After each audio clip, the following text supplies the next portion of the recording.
to.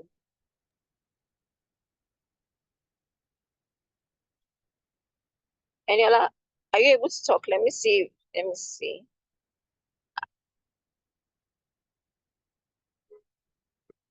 You have permission to speak. Let me. Eniola, are you there? Who else is in group 1? If you're in group 1, please raise your hand.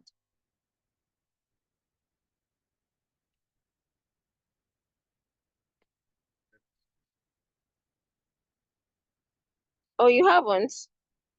Okay. I thought Fanuga Eniola is the one whose hands are raised. Let me see. Sorry. Full attendance list. It's only one hand that I see raised up. And that's the only person I gave permission to speak. So if you want to speak, you have to raise your hand so I can see you. Okay, there's another.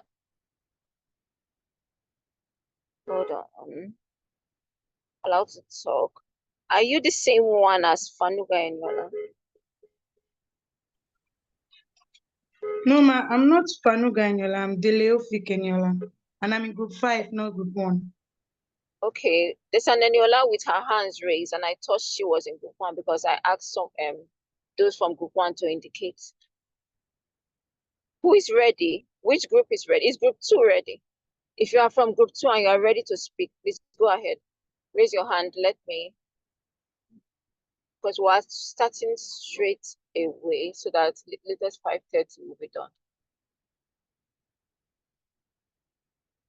Is anybody from group 2 ready? If you are ready and you're in group 2, please raise your hand.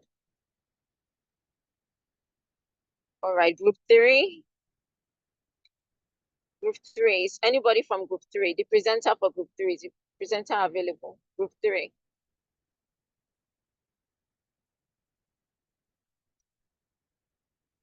Okay, then group 4.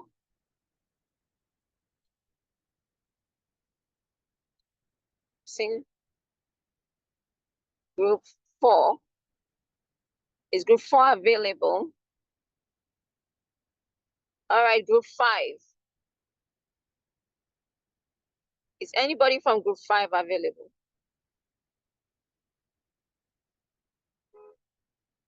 The presenter for group 5, is she here? Okay, group 6. Anybody from group 6 available? Eniola, what group did you say you were? Deleofik Eniola, what group did you say you were? I'm in group 5, but I'm not the presenter. Okay, you are not the presenter. All right. Yes, ma'am. Group 6, anybody available?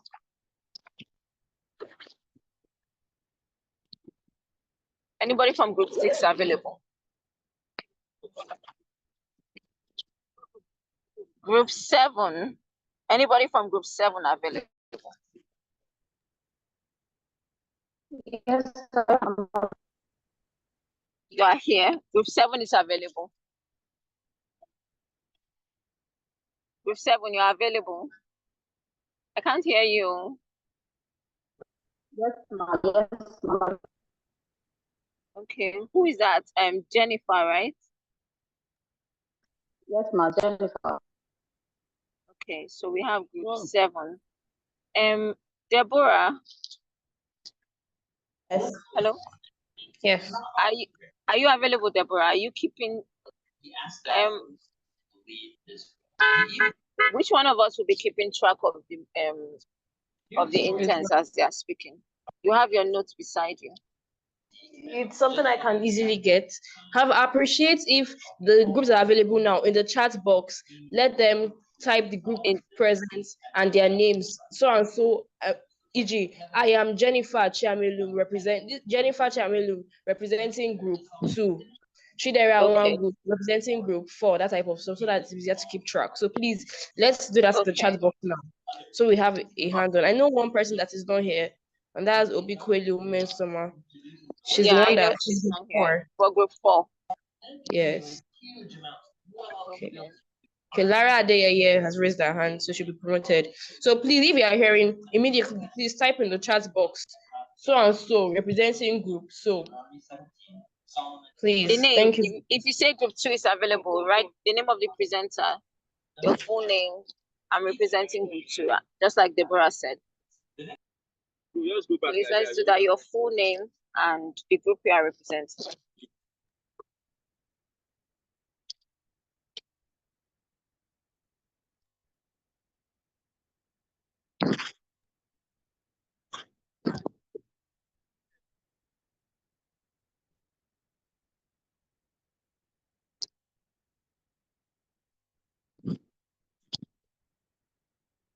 Okay, so we have group 2 duly represented. Good. Group A, duly represented.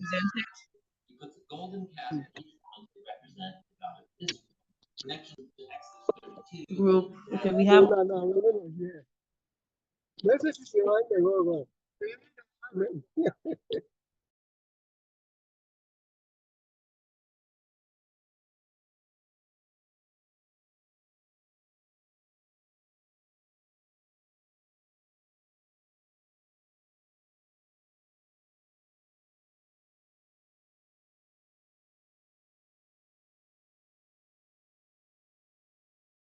so like I said, please ensure that our slides are saved in PDF format, because without that, we'll not be able to share those slides. So please ensure that you save those slides in PDF format so that it can be shared.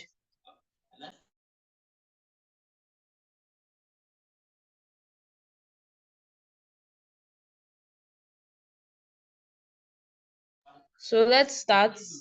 So what we'll do here, group 2 will start.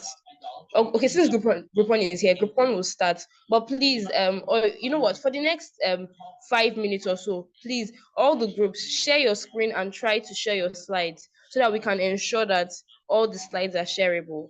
That'd be great. Would that do? So that we start at least at 4:10, Yes, 4:15.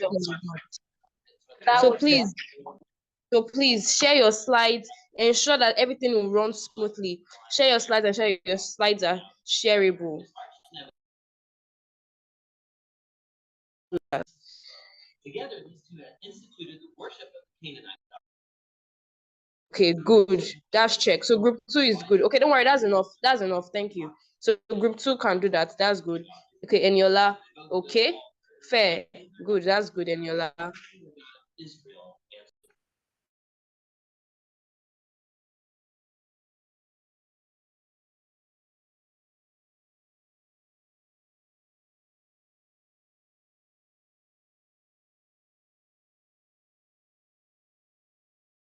Good, Lara. No problems. You can stop sharing now. So that's confirmed. So Many offers stories of 14 acts of power of Elijah. Both prophets were clearly remarkable, and they played the same role, confronting Israel's.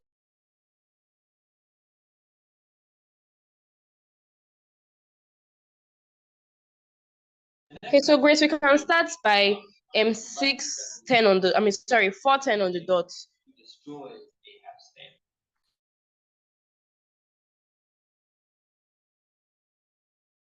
Grace. Okay. Okay, I don't think Grace can hear me now. Okay. Okay, she's in transit, no problem. So let's start immediately. So group 2 up, you're up now. Oluwapelumi Obi Sesson, you're up now. Please, 8 minutes. Thank you very much. I'll send a list of the order in which it's represented. So you're up now, group 2. Thank you very much.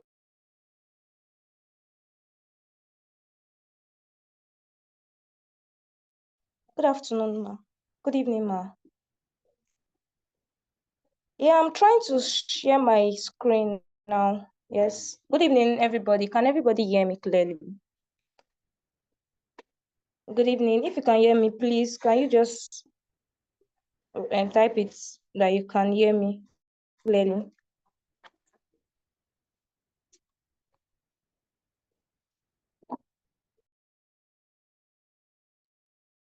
Okay. Good evening, everybody. My name is Oluwapelumi Obi Sesson, and I'll be representing Group 2. So our topic is smart contracts and legal contracts, exploring the legal implications of smart contracts and their enforceability in Nigeria courts. So the introduction, Everybody is aware of what contract is all about. We know it's an agreement between two parties, which is enforceable by law. And we know that technology is coming into place now. And with technology coming into place, you can see that technology is taking over everything and contract is beginning to evolve. However, it's pertinent to note that the fundamental purpose of contracts, which is to establish and to enforce agreements, is still constant. That is, it remains the same. So now we'll be talking about what the evolution of contract is all about, from the traditional legal contract to the to smart contract, the features, the characteristics, the benefits, and also the implications and remedies. So the next one is the overview of smart contracts. So in recent years, innovators have developed computer technologies designed to automate and enforce contracts.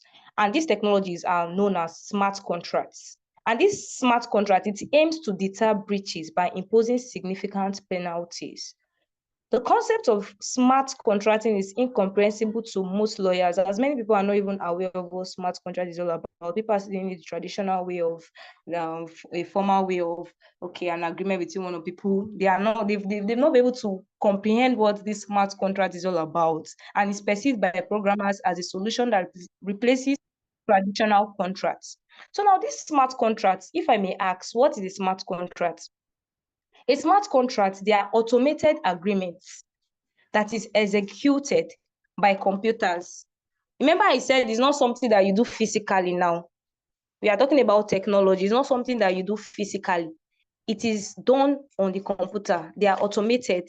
And they eliminate the need for human intervention. Now, there's no need for human intervention where, now, to make an agreement, you have to, maybe a lawyer has to be there, or an intermediary has to be there to actually, make sure that it is done in the right way. No, there's no need for human intervention here, and it ensures performance regardless of the circumstances. So we can say that these smart contracts, they're actually contracts that are written in code. They are not written in English language. They're written in code, and they are transferred to the block by the originator. So we can say that smart contract is a computer program that automates actions based on set codes and parameters and agreement between parties to the agreement. So don't forget, there are still agreements, but this time around it is no longer done like manually now. Do we understand? It's no longer done manually now. It is digital. They are written in codes. Let me give another definition. We can also say that the smart contract, it involves two parties. It also involves two parties yet, to just like the normal contracts that involve two parties. They involve two parties, also known as a buyer and a seller, that is interested in a transaction. For instance, now I'm interested in a transaction, and then I want to use smart contracts in transacting transacting an asset. So now, then I now enter into a smart contract with the other party, a fully digital and self-executing agreement. So the terms of that normally in a contract we have implied, express terms. So same with the smart contract, we have terms, and these terms, they're actually encoded on a decentralized blockchain network. We are still going back to blockchain. They are encoded on a decentralized blockchain network. So these codes now, they now specify the agreement terms. Remember I said the terms they are encoded on a decentralized blockchain network. So these codes now, they now specify the agreement terms which both parties must agree to for that contract to now be automatically enforced. Remember we said that smart contracts are automated agreements. So now, once these parties now meet the agreements, which is stated in the codes, once they meet the agreement and they agree, then that contract will now be automatically enforced. Then the transaction occurs when the conditions specified in that terms, which is in the codes, when they are satisfied by the parties, when the parties are able to meet those agreements, then the transaction is enforced. So that's how smart contract works. So now, what are the characteristics of a smart contract? The first one is decentralization. A smart contract usually operates on a decentralized and distributed ledger technology. Secondly, open source code. Smart contracts are generated using open source code. Their standardization and execution are essentially free, lowering contract transaction costs. There's no need to call a lawyer to, lawyer, please, I want to make an agreement between another person. No, it is free. It does not require costs. Another one is immutability. The contract cannot be easily altered. Remember, we talked about blockchain, where when informations are already put into the blockchain, it cannot be altered, it cannot be immutable. Same with smart contracts. Once everything has been met, the contract cannot be easily altered. One person cannot come and default when all the conditions have been met, because it is digital. Thus, it's making them more secure, but it also raises concern about flexibility and fairness. That's aside. So the next one is the automation. Smart contract, they automate processes such as payment or transfer of ownership once conditions are satisfied. I've said that in the definition before. Then in other one is efficiency. Smart contract, they reduce the time and cost associated with traditional contracts. You know that normal traditional contract is time consuming, you have to pay, it's also costly. But for smart contract, it removes all these expenses, even removes intermediaries, removes third party. So that's what smart contract is all about. So why smart contract has not yet mainstream in Nigeria? The rise of fintech, cryptocurrency, and blockchain technology has led to increasing interest. So now Nigeria companies and entrepreneurs, they are beginning to explore the use of this smart contract. When you go online and browse, okay, which company is actually making use of smart contract, you see a lot of companies are actually making use of these smart contracts for real estate transactions, for insurance, for supply chain management, banking services, and so on. So the next one is the advantages. What is the advantages of this thing? Like I said earlier on, there's no need for third party. There's no need for third party. There is security. In a smart contract, there is speed. It is fast. That's the advantages of a smart contract. Also, for the disadvantages, okay, let me talk about one other advantages of this smart contract: accessibility. This smart contract, they operate outside of regular commercial and business hours. You can decide to even operate even in the night.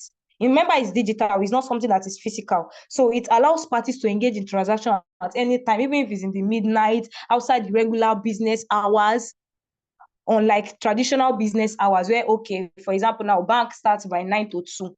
You have to, okay, if you want to make any transaction, you have to work within that time. But for smart contract, you can go beyond that time since it's digital, with something that can be done digitally and not physically and manually, I mean. So that's all about the advantages. So for the disadvantages of this smart contract, we have one, it is irreversible. It is irreversible. Anything that is done there cannot be it cannot be altered. It cannot be altered. Secondly, legal recognition. That's the second disadvantages of this smart contract. Are there laws that are actually governing this smart contract? We are not aware, but then we still need to make our research to be sure that, okay, because this smart contract, we know that it's given the decentralized nature of blockchain network, determining that applicable law and jurisdiction in the case of disputes can be very challenging. We don't know the laws. Unlike traditional legal principles now for establishing jurisdiction, it may not be adequately addressed. For traditional way, now if there's a dispute now, we know that, okay, we have to take the matter to court. But now, smart contracts, now, if there's a dispute, what are we going to do? What are we going to turn to? Like the jurisdiction and everything is an issue, is a problem. So that's the advantage. All right. Thank you. Please just conclude. Okay. Your time is Okay. well spent. So I think we'll give time to the next presenter now. Okay, ma. Thank you, ma. So, okay, Thank let's you go so to much. Thank you so much.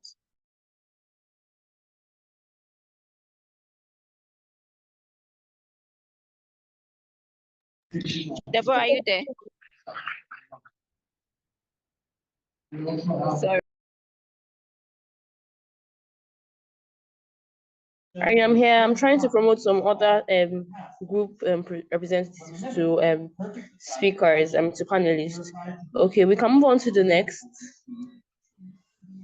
That'll be Uwan Guchidera for group 8. Is she ready?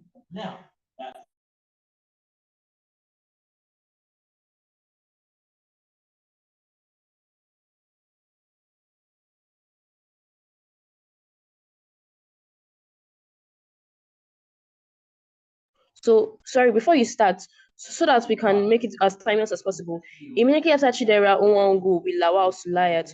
So, Lawal, please, once you see that it's already starting to finish, please start sharing your screen so that we're just transitioning smoothly. Thank you very much. Next, up to you. Up next.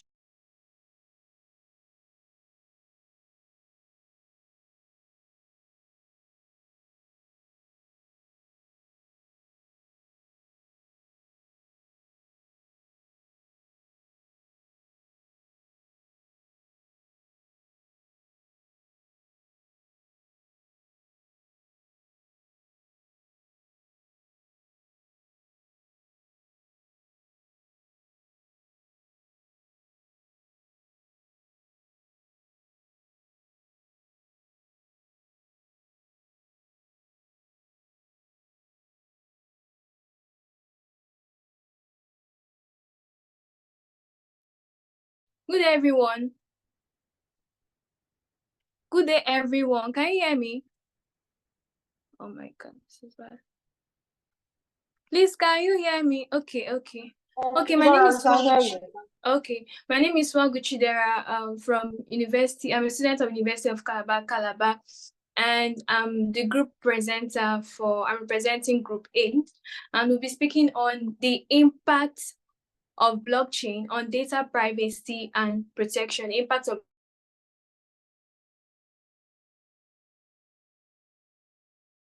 blockchain on data privacy and protection. Now, blockchain can be defined as a decentralized peer-to-peer network that records data and transactions using a distributed ledger network and has transformative potential for data privacy and protection.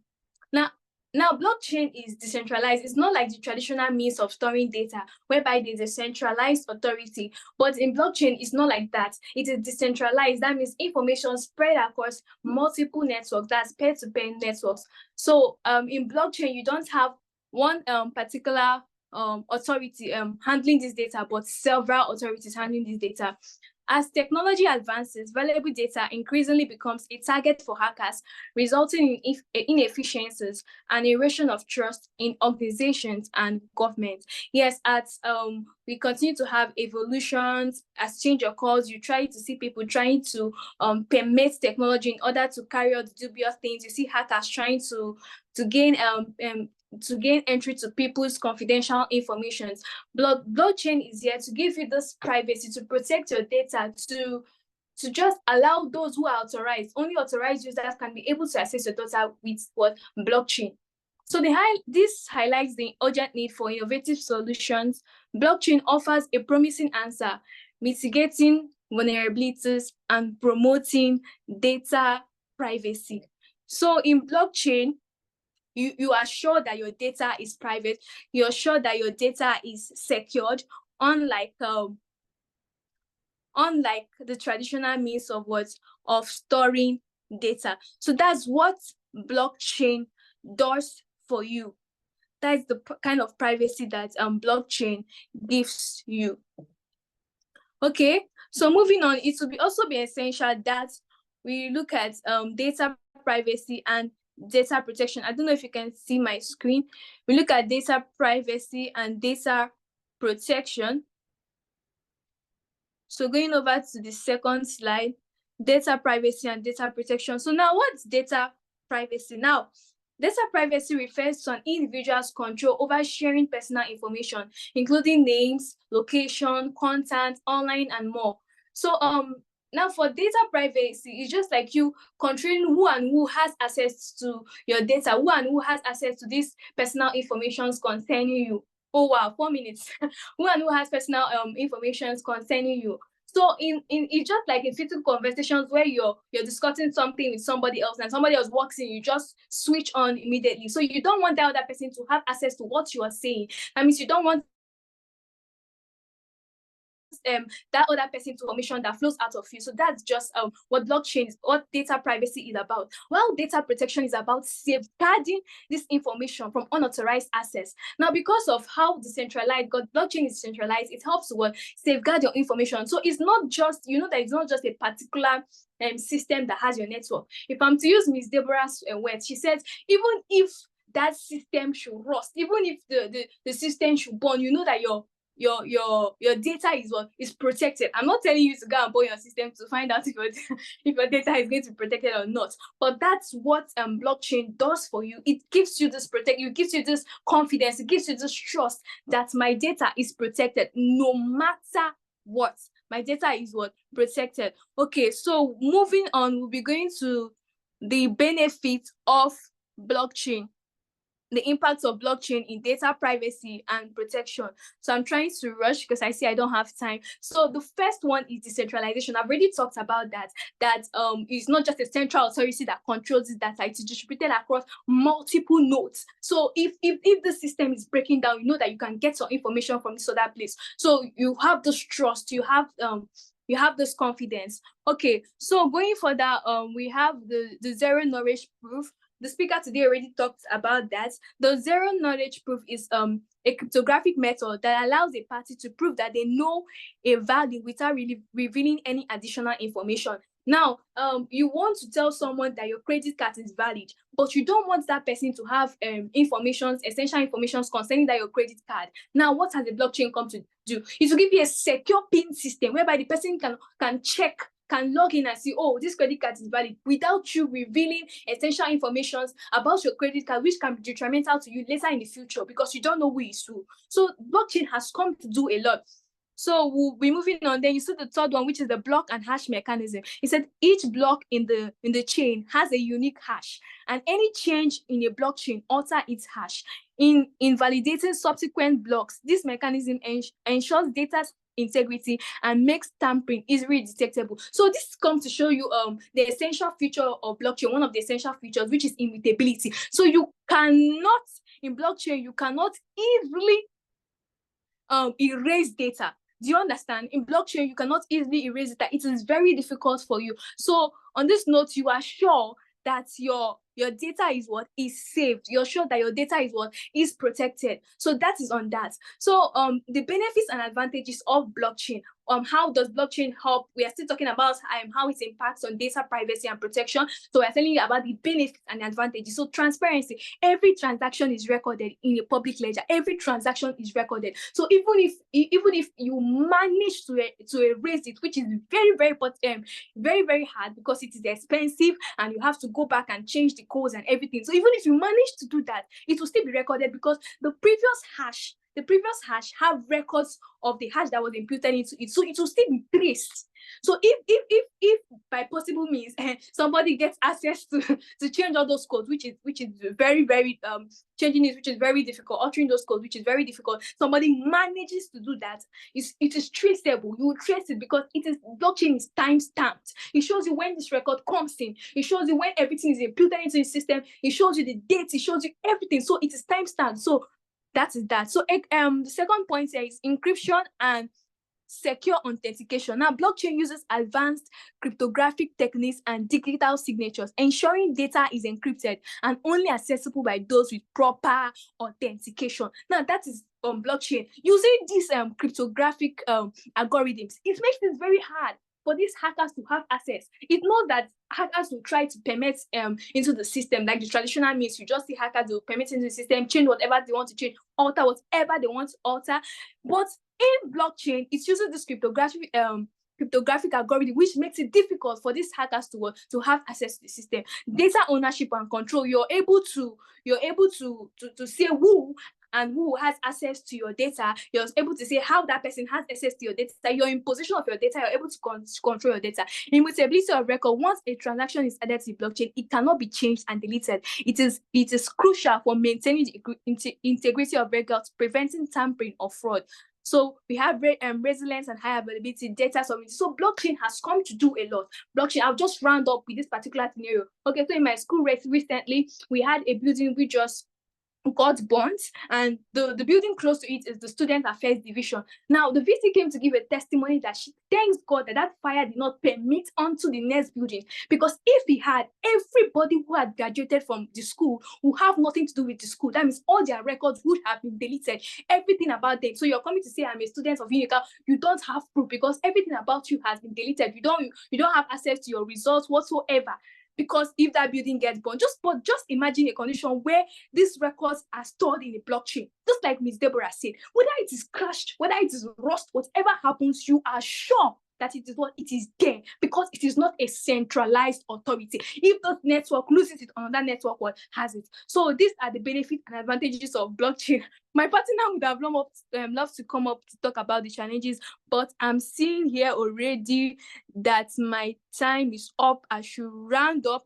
So I will just refer us to the slides that we should go and look at the challenges and the regulations. Whatever has an up, has a down, it will be good for us to present a fair case. So in as much as blockchain has its impact, in as much as it's very good, it's very beneficial, it also has its challenges, which are all here on the screen. So you can see the private key inflexibility, the possible network security breaches, the high setup and maintenance costs, environmental concerns, limited scalability. So we should just go back and refer. But really, blockchain has done a lot. Blockchain has helped. Blockchain is the equity that has come to enumerate the hardship of common law. So these are the impacts of blockchain on data privacy and protection. Thank you very much. Have a nice day all. Thank you. I hope you learned something. Thank you so much. Chidera Nwogu, you're a very, very powerful speaker.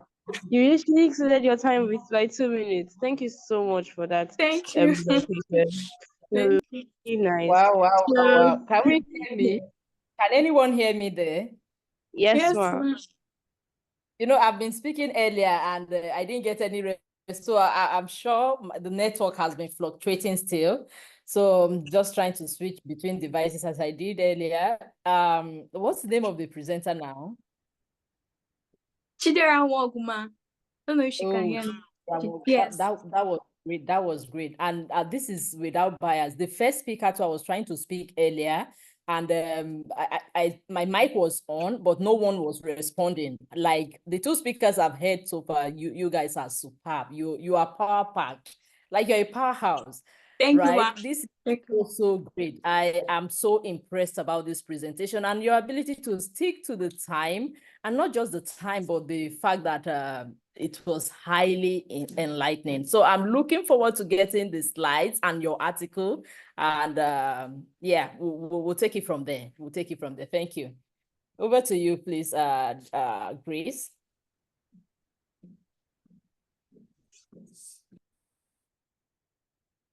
Okay, Lawal, you can start immediately. So this is 4:33. So that means that by 4:42 you should be done. All right, please confirm if you can hear me. Hello. Hello, we can hear you. We can hear you. All right, thank you. All right, so I'll start now. Nigeria's cryptocurrency market is booming with over 100% annual growth. But what does this mean for regulation? I'm Suliat Lawal, and I'll be presenting for Group 1 today. Join me as we analyze the regulatory implications of blockchain technology and currency from Nigeria's unique landscape to global trends. So welcome, everyone. Remember when we started our virtual internship and learned about blockchain? Well, cryptocurrency is a perfect example. Cryptocurrency is a digital that uses blockchain to secure and record transactions. Think of blockchain like a digital ledger that keeps track of all transactions. So now we explore how blockchain works, its benefits, and the regulatory framework surrounding cryptocurrencies. Now, I won't be delving too much into the definitions because just like in the legal space, that terms often lack a single universally accepted definition. Cryptocurrency is no exception, as Mitchell Rice have actually noted. So basically, cryptocurrency is a digital asset used for financial transactions in the blockchain technology, unlike the traditional financial system. While blockchain is a decentralized, transparent digital ledger, recording various transactions through peer-to-peer networks, eliminating intermediaries, that is the local banks. As cryptocurrencies like Bitcoin and Ethereum gain popularity, governments worldwide are scrambling to regulate them. Why? Calm down, I'll tell you. It's because while cryptocurrency in its vaunted glory offers decentralized finance and unparalleled freedom, it also poses significant risk, including money laundering, fraud, and tax evasion. And to address this, countries have implemented various regulations. Now, let's look at how major countries are regulating cryptocurrencies. In the US, the SEC, that is the Securities and Exchange Commission, focuses on investor protection, overseeing cryptocurrency offerings as securities. And the CFTC, that's the Commodity Futures Trading Commission, regulates cryptocurrency derivatives, ensuring market integrity. Also, in the European Union, the MICA, that's the Market in Cryptocurrency Assets, the framework provides a comprehensive approach regulating crypto markets, exchange, and service providers. In Nigeria, am I the only one that feels like everything with Nigeria is always different and extra? Because Nigeria's cryptocurrency regulation has been on a roller coaster ride. Now, let me break it down. It all started in 2017 when Nigeria Security and Exchange Commission warned that cryptocurrencies weren't recognized or authorized, leaving investors vulnerable to financial losses. The Central Bank of Nigeria also banned banks from facilitating crypto transactions due to concerns over money laundering and terrorism financing. Fast forward to 2021, the CBN banned commercial banks from engaging in crypto transactions, but this ban wasn't strictly enforced. However, in 2022, the SEC shifted gears by publishing regulations for digital assets, setting an upfront capital requirement of 500 million for crypto exchange, seeking a virtual assets service provider, that's the VASP license. In 2023, the SEC lifted its ban on banks operating accounts for crypto service providers, and the CBN acknowledged the need to regulate VASPs due to global trends. Now, by 2024, the CBN had released guidelines for banks operating cryptocurrency accounts, emphasizing stringent anti-money laundering, that's the AML, and know your customer, the KYC measures. Now, what's the current status? Cryptocurrencies, like we know, aren't recognized as a legal tender by the CBN, but the government is working towards regulation, and Nigeria crypto markets, due to inadequate financial services, high inflation, and what I mean by we is the young tech-savvy population. Now, despite the regulatory uncertainty, Nigeria's crypto market is thriving. The SEC and CBN are taking steps to establish a framework for cryptocurrencies, but it's essential that stakeholders must stay informed about latest developments to ensure compliance and navigate the dynamic environment. I won't be really going into recommendations because to some extent I've said it in my presentation. So now I'll be going into the conclusion. Now, in conclusion, the global cryptocurrency regulatory landscape is complex and constantly evolving. Key observations include: number one is the regulatory diversity across countries and agencies. Two is the evolving frameworks to address emerging challenges. You have to worry about what to tell you. Me, my worry. How did they say that? I don't know how to say that. You don't need to. Sorry, is someone trying to speak to me?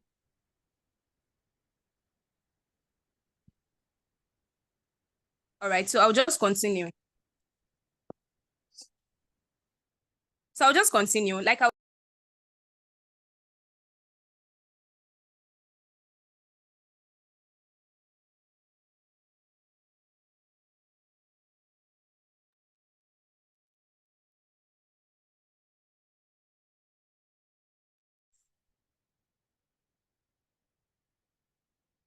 hello,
It's like Suyat was logged out of the call.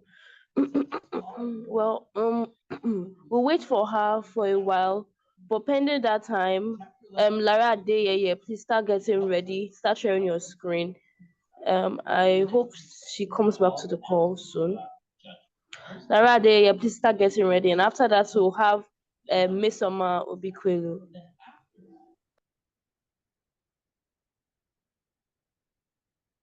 The order now, looking at the fact that all the groups are present, Although, like I've said, group 6 and group 10, I've not seen your representatives. Please kindly indicate in the chat box if you are here. Thank you.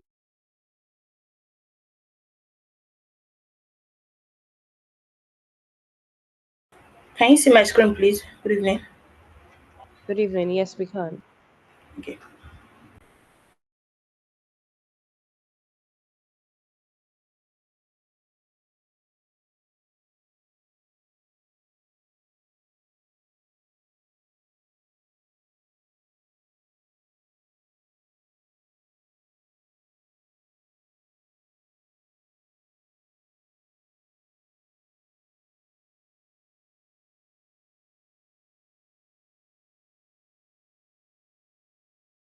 Sorry, I think Suliat is back. So can we have her conclude? Okay, no problem, ma. Okay, no problem, ma. All right. Suliat. God bless. Okay.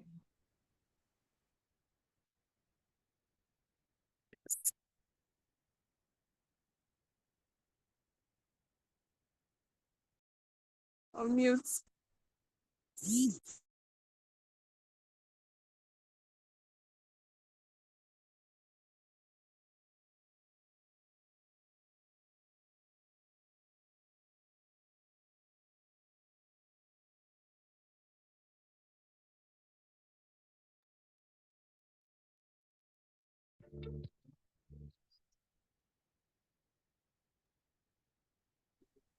All right, please, can anyone confirm if they could hear me now? I think there was a break in transmission. My network was it went off. Yes, I hear you. All right. So, in conclusion, the global cryptocurrency regulatory landscape is complex and constantly evolving, and the key observations include: number one, regulatory diversity across countries and agencies. Number two is the evolving frameworks to address emerging challenges. And the third one is balancing innovation with risk mitigation. And the future outlook includes continued adaptation of regulatory frameworks, increased international cooperation, and the third one is the improved clarity for stakeholders. So now in conclusion is that effective cryptocurrency regulation requires ongoing dialogue and cooperation among governments, regulatory bodies, industry stakeholders, and we, the consumers. So thank you very much. That will be all for my presentation. So thank you very much.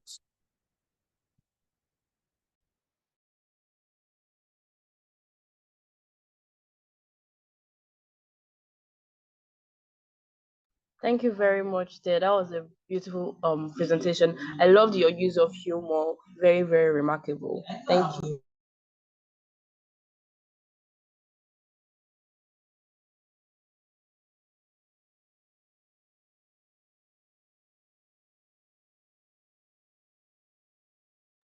Thank you very much. I really appreciate the compliments, Ma.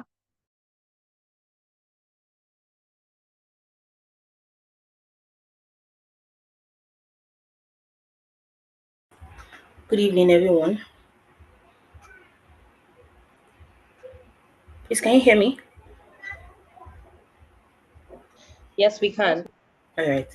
Good evening, everyone. My name is Adiye Yomulara. I am representing Group 3.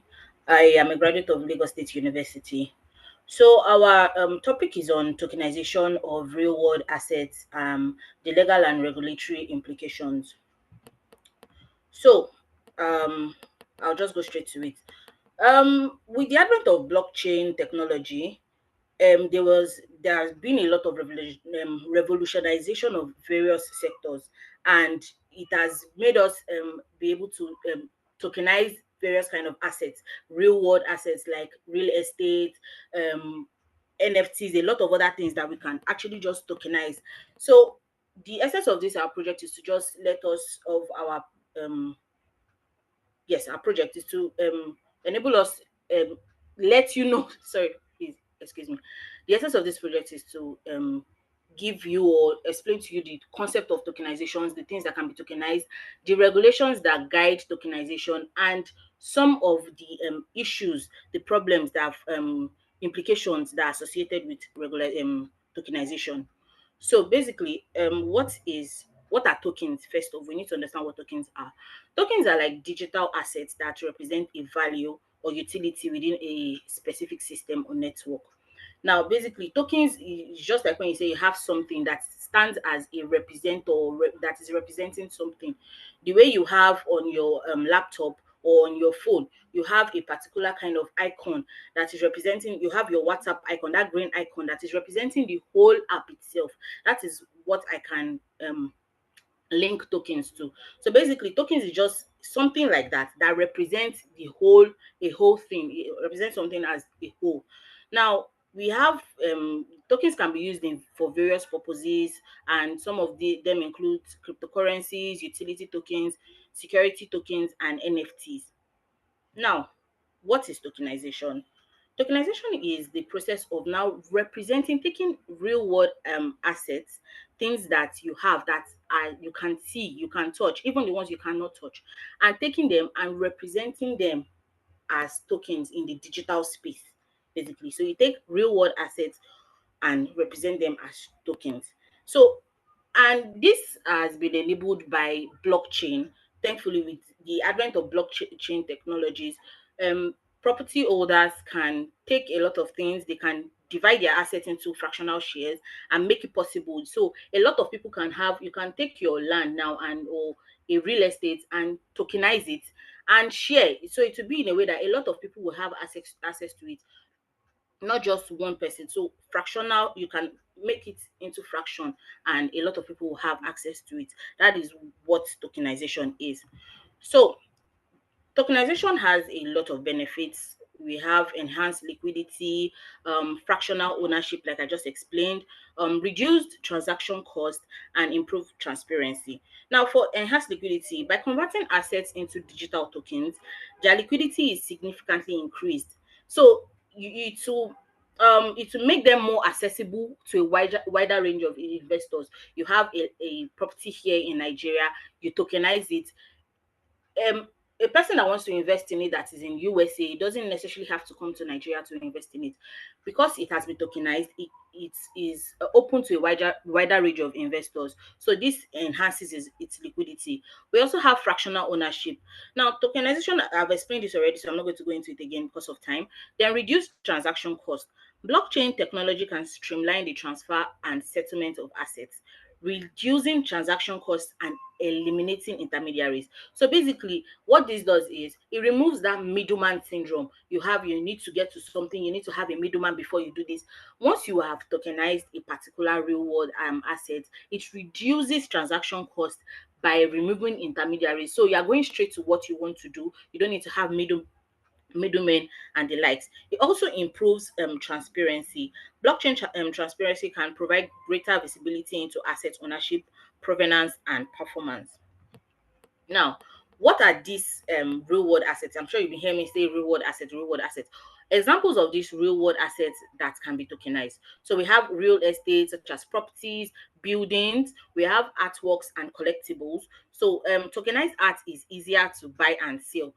A very big example of that, I'm very sure there was a particular time it was trending on formerly Twitter, now X, of NFTs and the likes of them, where they will take a picture of someone and they will put it online, and there's a way you can actually see it. So things like that is they take those pictures that they've taken and they tokenize it. So artworks and collectibles can be tokenized, commodities can be tokenized, financial instruments such as stocks, bonds, funds, they can be tokenized. Now, intellectual property, these are the assets that you cannot touch, such as patents, copyrights, you can also tokenize them. You can tokenize private equity and venture capital, you can tokenize natural resources, and the rest of them. Now, we have an overview of the legal framework regulating real world assets. Now, the last speaker already mentioned some of these things that I'm going to go into. So I'm just going to um, go above the top, just skim through and not really go deeply. So, what are some of the legal frameworks that regulate these tokenizations? In different countries across the world, they have different kind of legal frameworks that have been put in place to regulate it so that it's going to function properly and it's going to remain as transparent as possible to reduce risk of fraud and fraudulent properties. So basically, we have some like security laws. In many countries, tokenized assets are classified as securities, meaning they must comply with securities regulations. For instance, in the United States, the Securities and Exchange Commission (SEC) requires that assets follow specific rules, including registration and disclosure requirements. Also in Europe, the European Securities and Markets Authority (ESMA) enforces security laws to ensure transparency and protect investors. In compliance to security laws, and in compliance to security laws, businesses are expected to conduct a legal assessment. So basically, if um, um, businesses or people want to start to tokenize real world assets, these are the things that they are supposed to abide by in compliance with security law. So they are basically supposed to conduct a legal assessment. They are supposed to register that tokenized assets with the appropriate regulatory body. They are supposed to communicate with the regulators for the provision of necessary disclosures and updates. Another regulatory body that we have is the anti-money laundering AML and know your customer regulations KYC.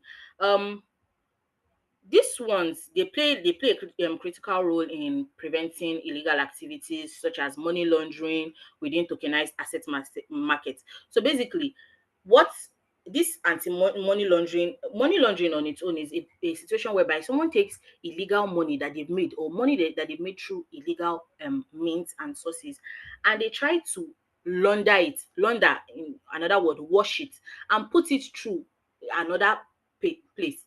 Now, when you launder your money, you wash it and put it in another platform. It makes that your money clean, basically not making it illegal anymore. So it makes your money legal. So people can try to do this by taking money that they've made through illegal means and tokenize it. Maybe they'll get some real world assets with that money, tokenize it, and in doing so, they've laundered their money. So anti-money laundering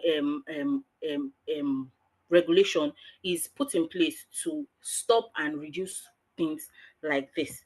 Also, we have data privacy law. So tokenization involves the handling of sensitive data, sensitive personal data, making it subject to data privacy regulations such as the General Data Protections Regulations. And this law is basically put in place to to protect everybody's data. A lot of people, somebody can just come out now and take a picture of someone and decide to tokenize it, put it online into that digital space. What this law is out to regulate is that a lot of people's privacies and data is protected and it's not just used anyhow. Then we have some international regulatory variations in different countries like Switzerland, Please Singapore. Conclude. All right. So United States and the European Union. Um, there are also some positive impacts of these regulations. You can go through the slides, you see them, but I'll just mention them. Increased investor protection, reduced fraud and scam, consumer protection, market stability, and clarity in ownership rights. Now, the main implication of this tokenization, the major legal implication of this tokenization is jurisdiction. A lot of countries, when we have different kind of laws and different kind of laws in various jurisdictions. So majorly, the major issue that we face is how a law in this particular country is going to be able to regulate the law in another country as regards tokenization. Also, we have ambiguity and complexity. A major challenge in regulating tokenization assets is determining how to classify them. You don't know what category they fall under. You don't know how to classify them. It is an issue. Then cross-border jurisdictional issue. I already mentioned that. Then over-regulation and under-regulation. For instance, USA, using USA and Nigeria as a case study. In USA, you can always tell me that there's going to be a case of overregulation because they will have a lot of laws that are put in place. This will have issues with, they might begin to have issues with compliance and the rest of that. Now, for Nigeria, we don't have so much laws put in place. You have far exceeded your time. Please round up. All right. We don't have so much laws put in place concerning this. So it is an implication of tokenization. And conclusively, the tokenization of real-world assets is an exciting development with the potential to transform industries. However, it also presents unique regulatory challenges. While current regulations provide some level of protection for investors, and prevent illicit activities, there is still much room for improvement by developing clearer definitions, embracing technological advances, and working towards global regulatory harmonization. Governments and regulatory bodies can create an environment that encourages innovation while safeguarding the market. Thank you.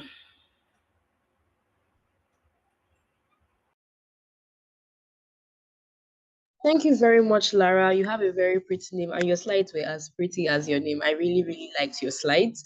Very concise, very demure, very beautiful. So we're going to be moving on to the next on the list, and that's Miss Oma. Please write on. Thank you very much. All right, so good evening, everyone. I'm going to try sharing my slide. Please, my time has not yet started. Let me share it.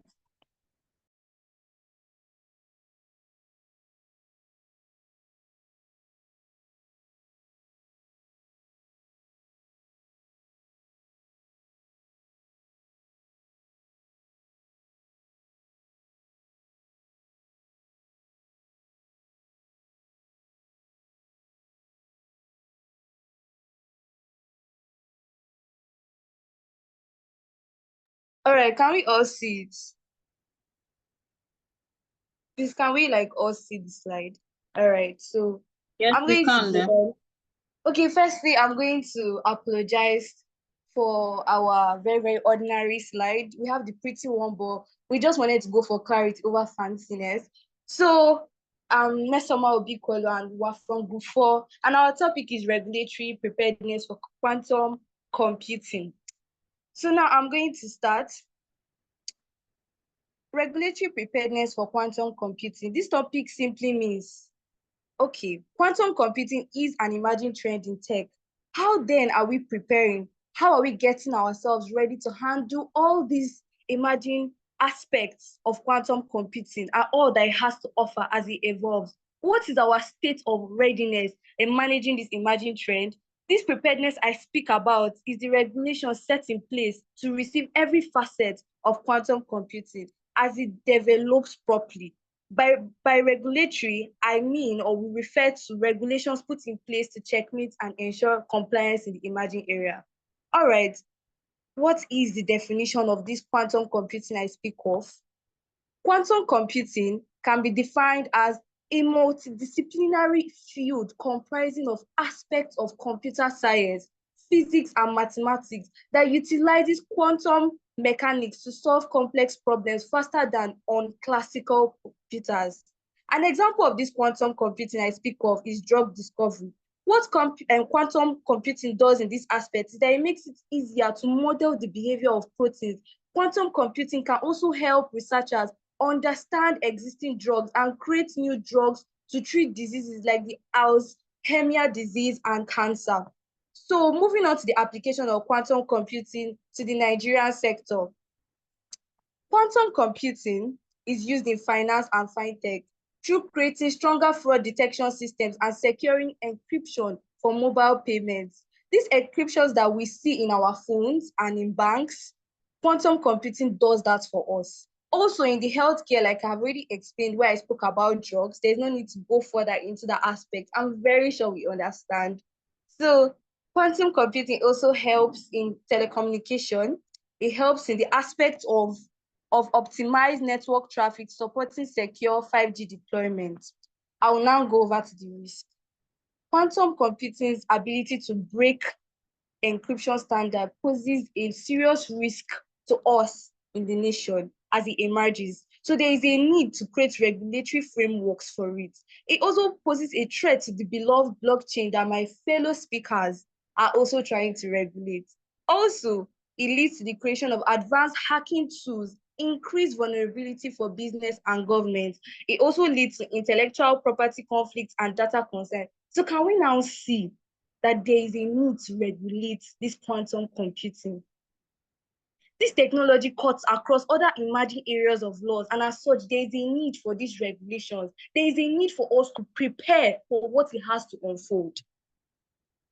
So moving on to the existing regulatory frameworks, we have the NITDA Act of 2007, which governs information technology standards and policies. We have the NDPR of 2019, which is the data protection and privacy law for handling personal data, because it cuts across these three aspects. If you've been following this training, there is a need to checkmate this quantum computing before it blows up, because if we don't, then there's a problem. So it also cuts across NCPS 2021, which is the National Strategy for Protecting Digital Infrastructure. So moving on to global quantum regulatory efforts, we have the US National Quantum Initiative Act, which focuses on quantum safe cryptography and securing national security, as well as public-private partnerships for research. It also helps in supporting quantum research and translating it into business application. Also, in other globally, they've seen that there is a problem if this quantum computing, as powerful as it is not checkmated. So they decided to also take regulatory steps to curtail it. So the need for regulatory preparedness, I'm very sure I've really hammered on this point, but let me go on. So lack of quantum specific regulations in Nigeria, current laws do not adequately address quantum computing threats. It also leads to risk of cybersecurity breaches, vulnerabilities due to outdated encryption standards. Also, Nigeria is falling behind global leaders in quantum regulations. For countries that are still developing, they still don't have well-set regulatory frameworks or regulations to, curtail this evolving area, because other countries which are developed more than Nigeria have set in place steps to curtail it, but we're still finding our feet. So as a law student, as a lawyer, you will try to, think outside the box, try to get policies to curtail this emerging area, because if we don't get prepared for this area of law, it will blow up. So the recommendations for Nigeria: develop a quantum regulatory framework, as I've been saying since. Establish specific laws to manage quantum technology and cybersecurity risks. Also, workforce development. Create educational programs to train future professionals in quantum computing. See, I'm creating awareness now. We need to get ourselves abreast with this area of law. If we do not, we need to have the knowledge so that we can begin to think of policies to put in place to regulate it, because I see it personally as a dangerous emerging trend if we do not set up regulatory frameworks. So also public-private collaborations, engage with tech companies and academic institutions for research. Also ensure transparency and accountability in the use of quantum technology. This is the type of technology which, if there is no transparency, if there's no accountability, then it can be handled in a way which is not supposed to. And because of how powerful it is, there is a need for transparency and accountability in the use of quantum technology. Conclusion, I'll be concluding with this. A technology with immense potential and serious risk. See, if you don't take anything home today, I want you to live with this. We need to start thinking of policies. We need to start thinking of regulations, because this quantum computing that I speak of is so powerful.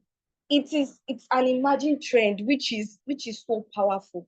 So we also need to ensure that Nigeria reaps the benefits of quantum innovation while minimizing its threats. Also, we need to take proactive regulations, strong cybersecurity measures, and public-private collaborations are key to the success of quantum computing. Thank you so much. Please ensure to come up with policies for this regulatory framework for quantum computing. It is necessary. We need to get prepared.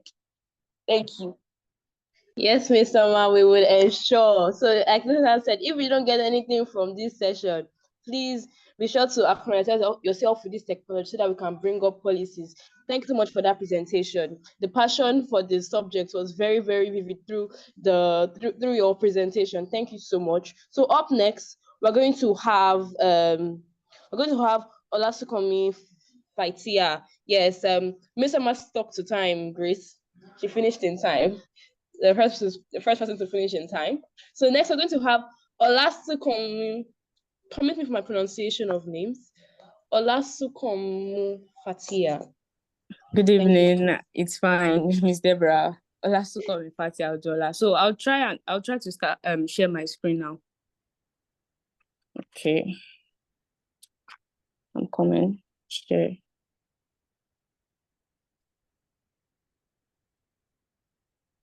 Okay. Well, I'm coming. I'm about to sit up there. Oh, it's saying you can't start the screen while the other participant is sharing their screen. Oh, please, Miss Emma, pull down your screen, please. I mean, stop sharing screen. All right, let me do that.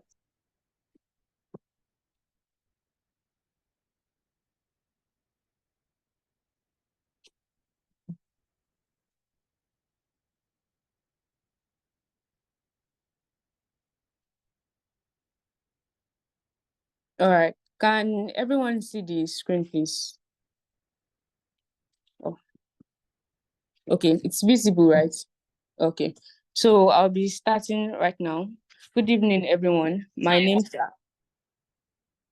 I'm on the first slide. I'm unable to make it into two pages. It is displaying everything all I'm coming. I can't seem to break it down into pages, but I'll be scrolling up. I'll be scrolling as I present. Okay, all right. Thank you. Good evening, everyone. My name is Olasunkomi Fatia Odola, and I'm presenting on behalf of Group 5 for our project in the Hilton Top Solicitors Female Virtual Internship / Mentorship Program. Today, I'll be presenting our group project titled Intellectual Property in AI, an analysis of the protection of AI-generated content. Before I proceed, I would like to extend our heartfelt thanks to Hilton Top Solicitors, our esteemed pioneer, Ms. Deborah Oni, Ms. Deborah, as well as all the tutors and to my colleagues. We hope you find this presentation as insightful and engaging as we did while preparing it. So let's dive in. So I'll be providing a brief overview of what this session will cover. So I'll start with a brief definition of IP and its type in Nigeria, along with protectable rights, an explanation of AI-generated content, its features and types, policy responses to AI in intellectual property, and international frameworks to support AI-related protection, proposed improvements and future guidelines for protecting AI-generated content, and ending on a conclusion of a call to action regarding necessary amendments and actions. So, starting now, the intersection of artificial intelligence and intellectual property rights poses significant challenges for legal frameworks globally, including Nigeria. As AI generates original content, questions of ownership and protection become critical, complicating the application of existing Nigerian law that primarily caters to human creators. So this is as AI arises now, artificial intelligence and its benefits, which allows us to okay. So questions arises about who owns the contents that we generate with AI, how can it be protected, and how can Nigeria law adapt to these evolving technical trends? And the protection of these contents under Nigerian intellectual property law is unclear due to the absence of explicit provisions addressing AI. So first of all, I think I should give a brief definition of what intellectual property rights is. It is defined as rights associated with intangible assets owned by individuals or companies, granting them exclusive control over their creations for a specified period. So there are the types of intellectual property. We have patents, we have industrial designs, we have trademarks, we have industrial designs, and we have trade secrets. In Nigeria, the main statutes governing IP are the Copyright Act, the Patents, the Designs, and the Trademarks Act. So the thing that they have in common is the fact that as provided in these laws, there is no explicit provision, or should I not even term it as explicit? There is no implications like covering AI generated content. So moving on, what is AI generated content? AI generated content refers to text, messages, audios, videos, or artwork created by AI systems. The features of AI generated content are autonomous creation, huge data utilization, speed and efficiency, and possibility for originality. We have three types of AI-generated content. They are the text-based content, the visual-based content, and the audio-based content. So the text-based content, they are often produced using language models like OpenAI GPT or Google BERT, as used by most businesses and even us as students, so as to in editing our articles, in seeking clarifications about the new things that we are even learning every day. The visual-based content and audio-based content. So policies and responses to AI in IP. Countries and international organizations are racing to address the implication of AI on intellectual property law. As like I said, the innovation of AI, it showcases a gap because it is not already something that is covered by existing legal frameworks. So on the international framework for intellectual property, the US legal framework for intellectual property is robust, but ambiguities exist regarding AI.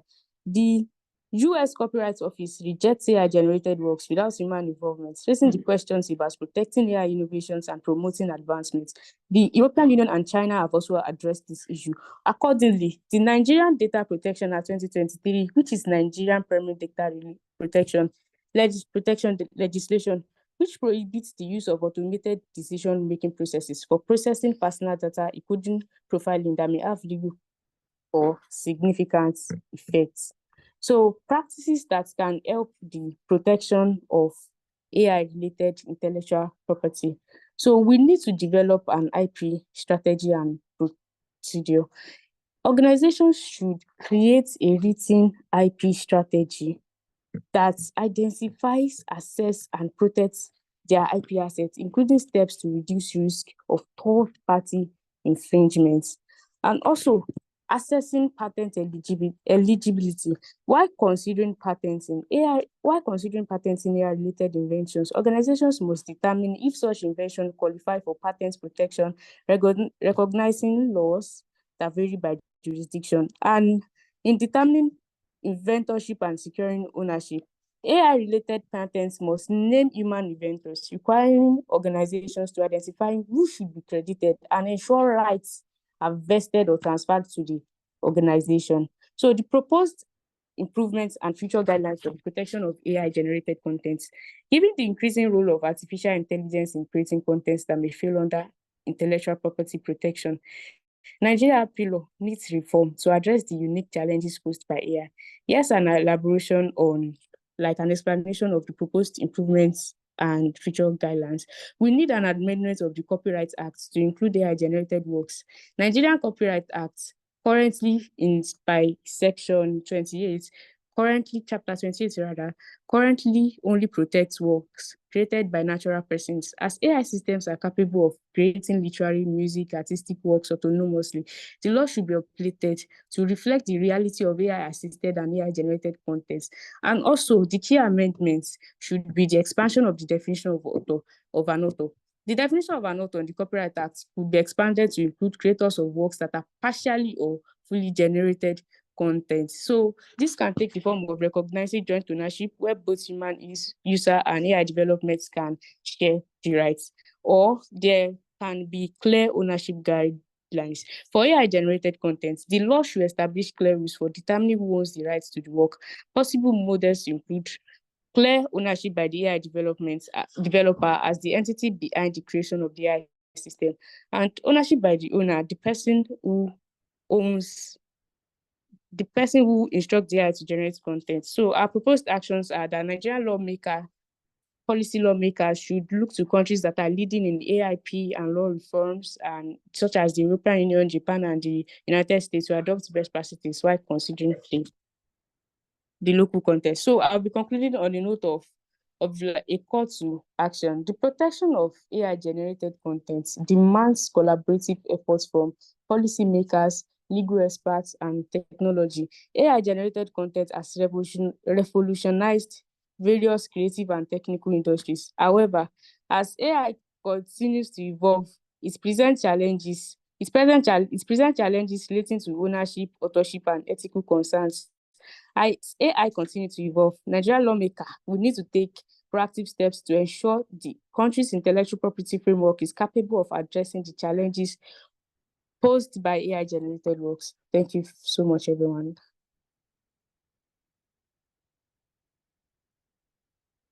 Thank you very much there.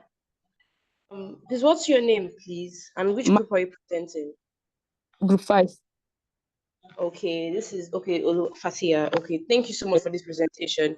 Thank you very much. I really love the pictures you used, and the work is very well detailed. Thank you so much, dear. Thank you. Okay, so the next person to present is Group 6. I can see that Godwin Lezo Peniel is raising her hand. Please, Peniel, can you, is there any issue? Are you on the call? Okay, she's not a panelist. Okay, Peniel is a panelist. Please, Peniel, you're up next.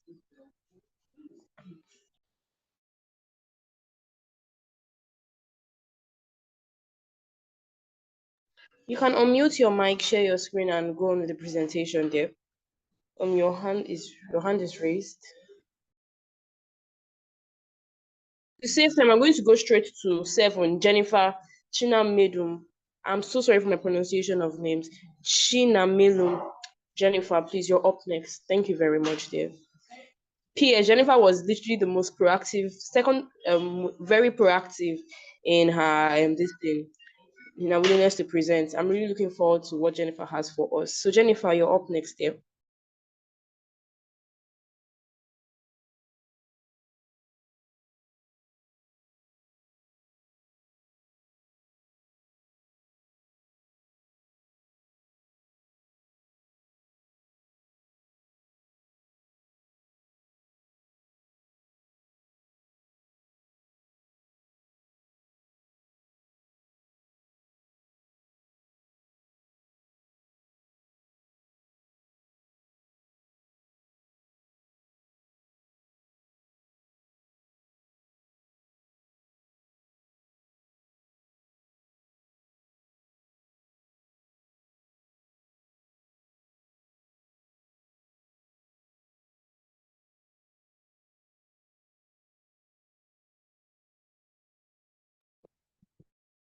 Hi, good evening, all.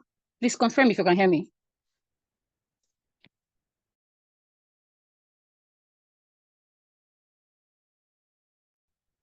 Hello?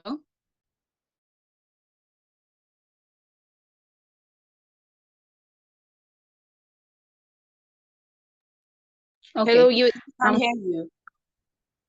Okay, thank you very much. I'm one called Jennifer Chinemelum. It's pronounced Chinemelum. So I'm presenting for group. I'm presenting for group 7. So now my topic is cyber security governance in emerging markets, legal and policy recommendations for Nigeria. So now we've had when we had this topic before under cybersecurity, a definition was given by Cisco Talos.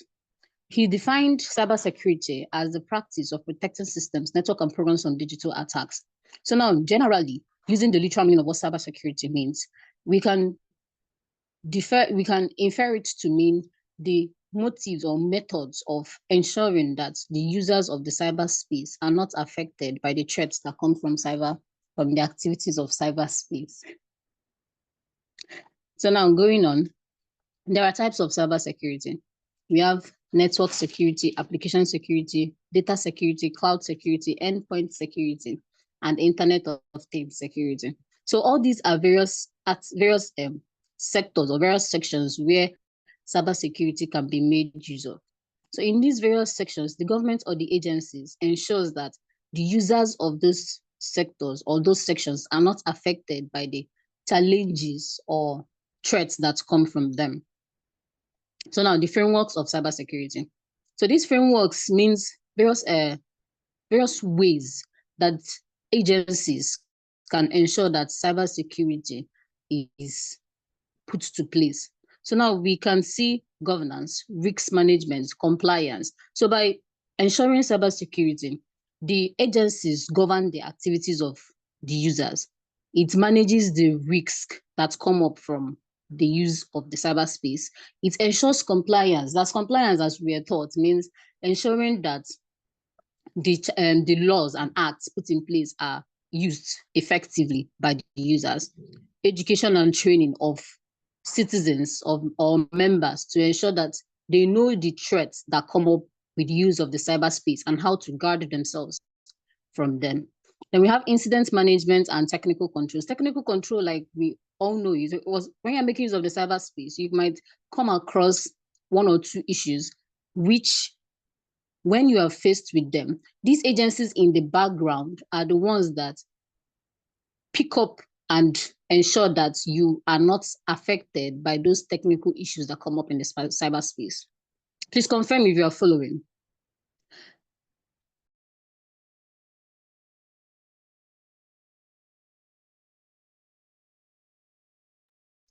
Can you all still hear me?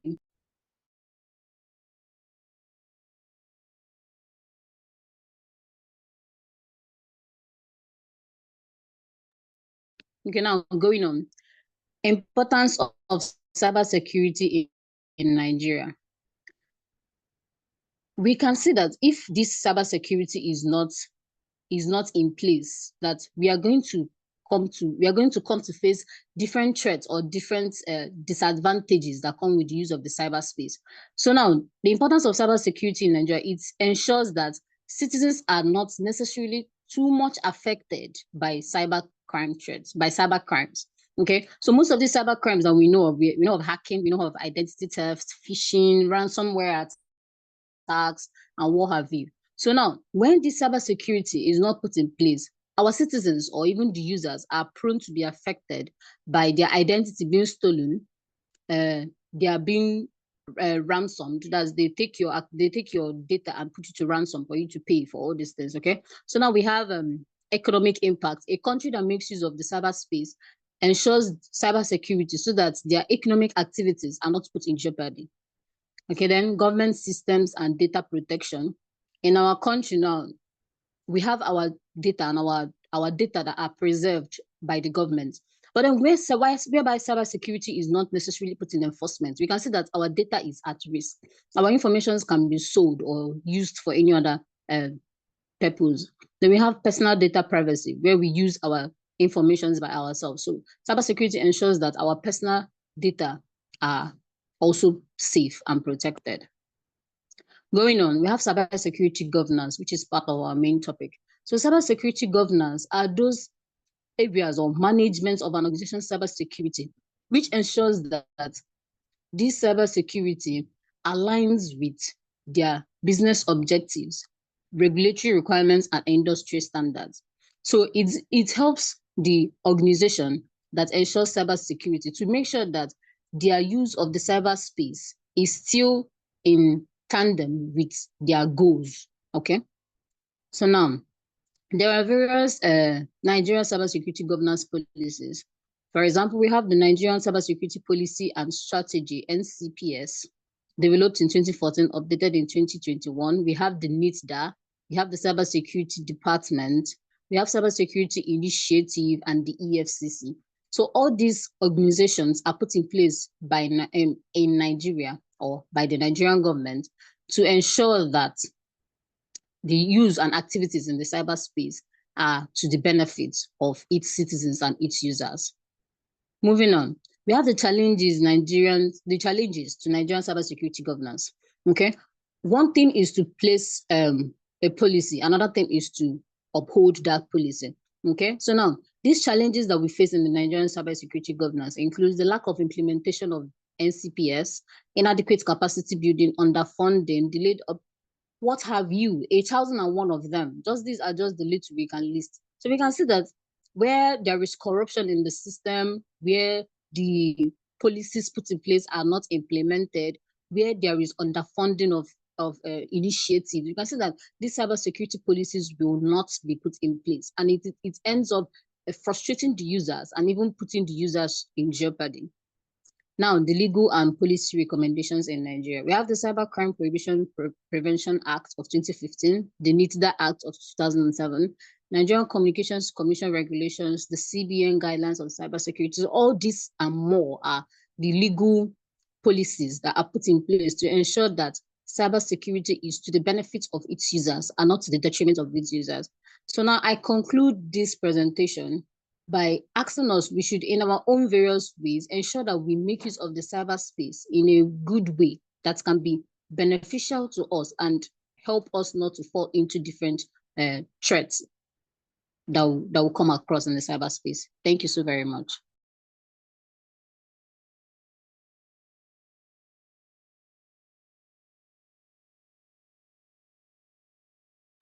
Thank you very much, Jennifer. Thank you so much. I must say that you have a very strong voice that commands authority, and that is very commendable. Thanks so much for the presentation. And we're going to go next. We're going to now go to Godwin Lesor Peniel. I hope she's available now. And after that, we're going to have our last presenter for the day.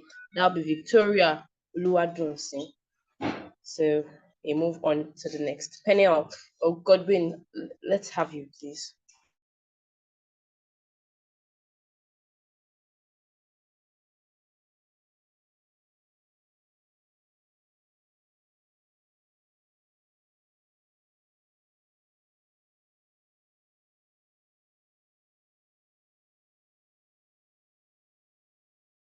Please, can you hear me?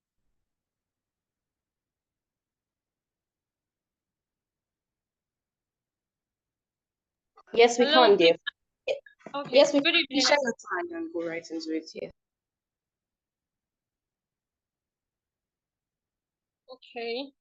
Good evening. I'm Godwin Peniel, representing Group 6. I'm just trying to pick up something. Trying to share my screen. I'm so sorry for the delay.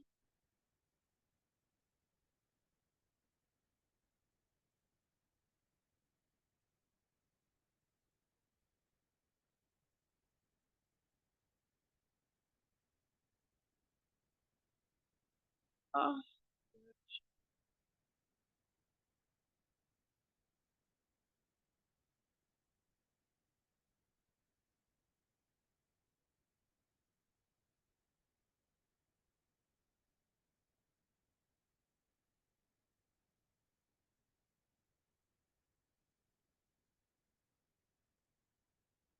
Sorry, uh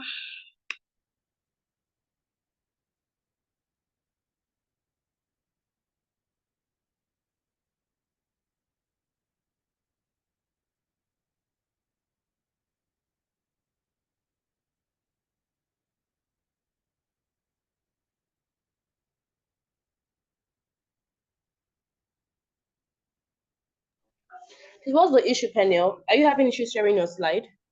yes, ma'am. Okay, you know what? We'll move on to group to Victoria now. So what you do is that you send your slide to my DM so that I can share it for you. So let's move to Victoria now, then you come up after her. Okay. Or if you figure it out before then, you can just use your. Be sure to also save it in PDF. That will also be an issue. You have to save it in PDF to be able to share it. So please, let's just move to Victoria now. Victoria, Okay, thank you. yes, for group 9.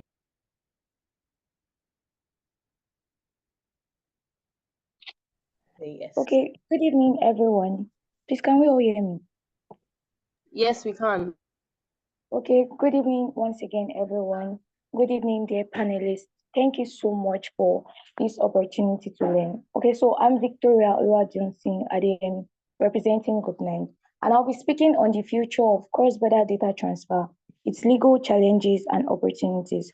Okay, so now, many of you might be wondering what cross-border data transfer is all about. Well, it is basically the movement of data across national borders.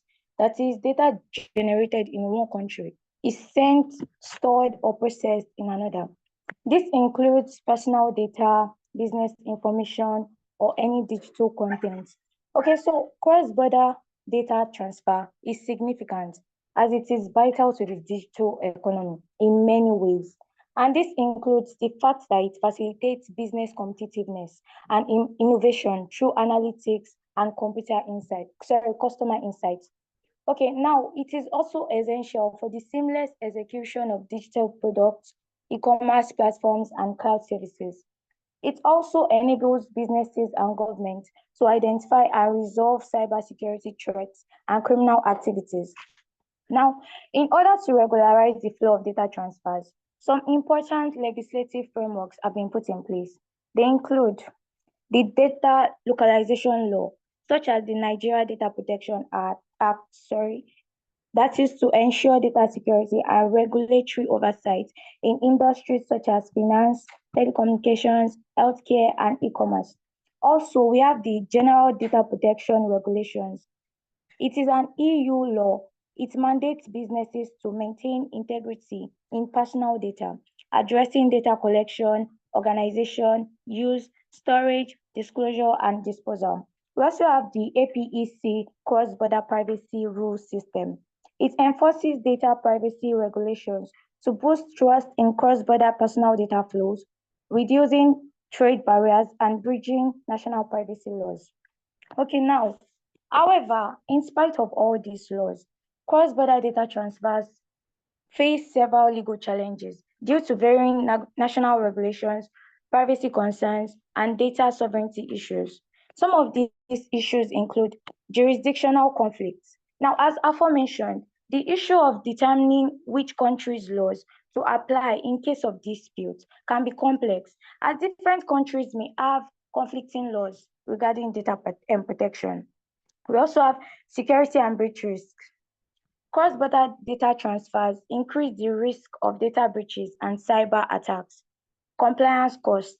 The cost of meeting diverse regulatory requirements is quite challenging, as the laws are constantly evolving, thereby placing an overwhelming demand on organizations to stay informed and adapt swiftly. More so, different regions have their distinct regulations, legal structures, and interpretations, making it even more overwhelming for these organizations. Some of these other challenges include enforcement and litigation risk, transfer mechanisms, cultural and ethical considerations. Now, you might be wondering, what then are the opportunities that we have in this field? Okay, so first off, one of the opportunities is economic growth. Now, it has helped to facilitate, that is cross-border data transfer, that helped to facilitate and commerce with cross-border data partnership and agreements. Take, for instance, the EU-US initiative, thereby leading to economic growth. Innovation, the rise of new legal tools such as data transfer impact assessments, DIT, provides a way for companies to assess risk and ensure compliance in cross-border data exchanges. Now, we have enhanced security. It has come up with different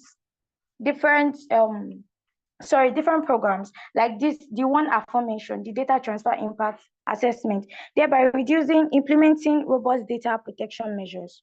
Now, what then are the trends in this field? Okay, sorry, I'm waiting for this to load. Okay, now cloud computing. This entails the storage of data and processing in a centralized format. Also, the artificial intelligence, Internet of Things, blockchain, privacy regulation evolution. Just like the GDPR, there is a development as the legal framework, and so on. So now, in conclusion, the future of cross-border data transfer. The future of cross-border data transfers depends on striking a balance between data protection, economic growth, and innovation. Addressing legal challenges and leveraging opportunities will foster trust and facilitate global data exchange. Thank you so much for staying with me and for listening. Thank you.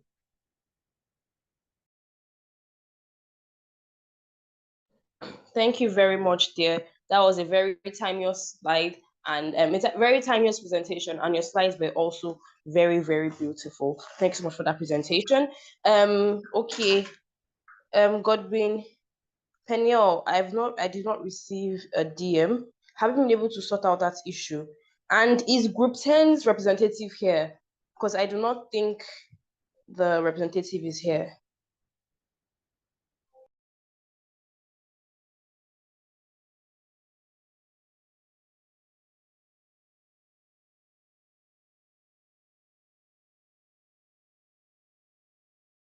Okay, we'll have to still, okay, so group 10's representative is here. That's Simi, whilst I attend to group 6. So Simi, please ride on. Or have you been made a panelist?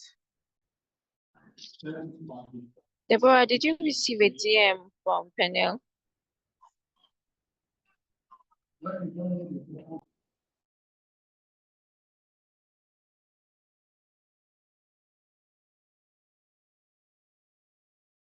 I have not received, so I'm going to have to just chat on the group.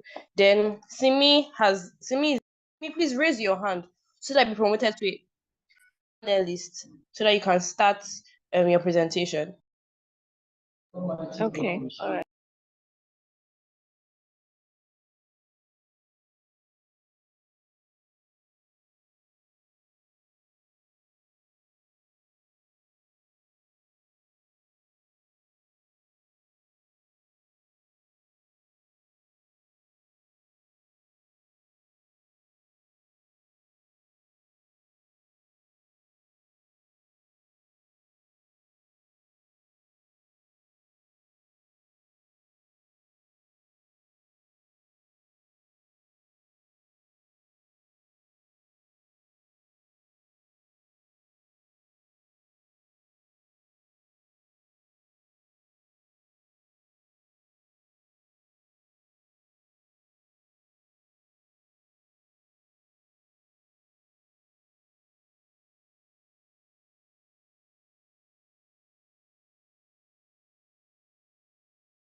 Okay, it seems Simi has not been made a panelist.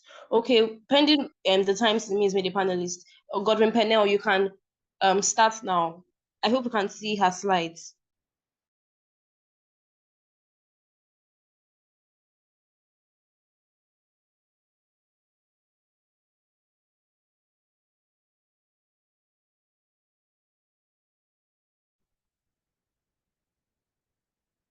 Good evening. Can you hear me? Okay. Yeah, we can. We can hear you. Good evening, ma. It looks like Simi has been made a panelist now. Good evening. Can you hear me? Good evening. Simi, that's Good evening. Can you hear me? Hello? Yes, we can hear you, Penel. We can hear you. Good evening, ma. No, it's Hi, Simi speaking. I'm Godwin Pennell, representing group 6 for the presentation from Obafemi Awolowo University. And the topic we were given was data privacy by design, integrating privacy into product development. So starting from a standpoint, data privacy. What exactly is data privacy? This is the law that ensures that our information that we input on the net is actually safe and isn't just sent out and various individuals can just use it for different things that the owner of the information doesn't know about. Remember how seat belts were mandatory for car manufacturers until 1968? We consider it an essential feature today, but 60 years ago, seatbelt requirements would have been laughable to many. With the exponential growth of data generation and collection, coupled with increasing sophistication of data analysis, technology's privacy issues have only become more complex and pervasive. 60 years ago, the use of seatbelts were deemed as what was a requirement, and it was was not a requirement, and it would have been laughable to people 60 years ago. But now it is a very, very pertinent requirement. It is just like the data privacy today. If someone had told you 60 years ago that there would have been something like data privacy, no one would have believed it, because then there was nothing like this tech-driven world we have today. Definition of data privacy by design and production development. Data privacy by design is a proactive approach to ensuring privacy is embedded into the design and architecture of systems, products, and business practices from the outset, rather than as an afterthought. Data privacy by design, it is a proactive way of protecting the product, and it should not be something that is done after such product has been made. It is something that is part of the core functionality. It is part of what should be decided on, and should practically be the first thing that when producing a product, when developing a product, that is the first thing that should be thought of. The concept was popularized and developed by Anne Cavokian, a former privacy commissioner of Ontario, Canada.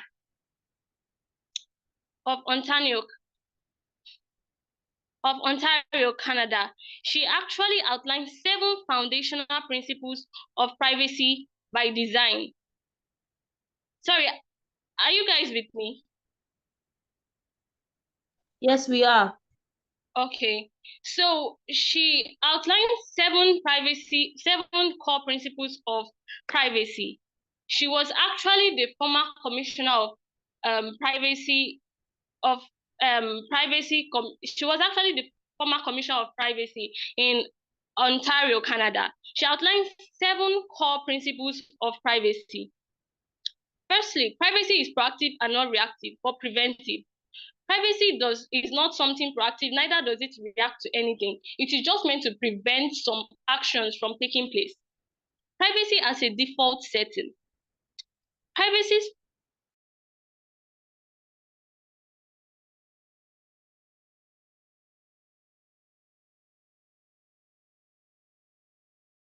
Hello? Have we? It has a default setting whereby it protects the users of the information of users. Privacy embedded into the design.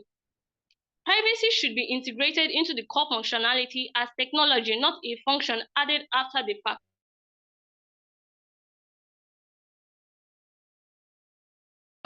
When a product is, the privacy should not be brought in as the last thing, or should not be brought in as an afterthought. It should be part of the first major thing that should be considered and put into place.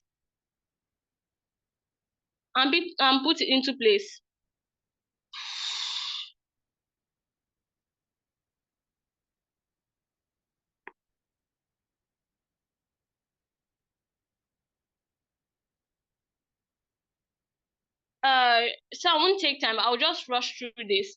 Full functionality, end-to-end security, full data lifecycle protection.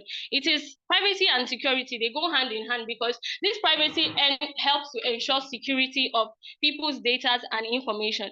Visibility and transparency. Privacy by design ensures that business practices and technologies align with goals and independently verified to enhance trust.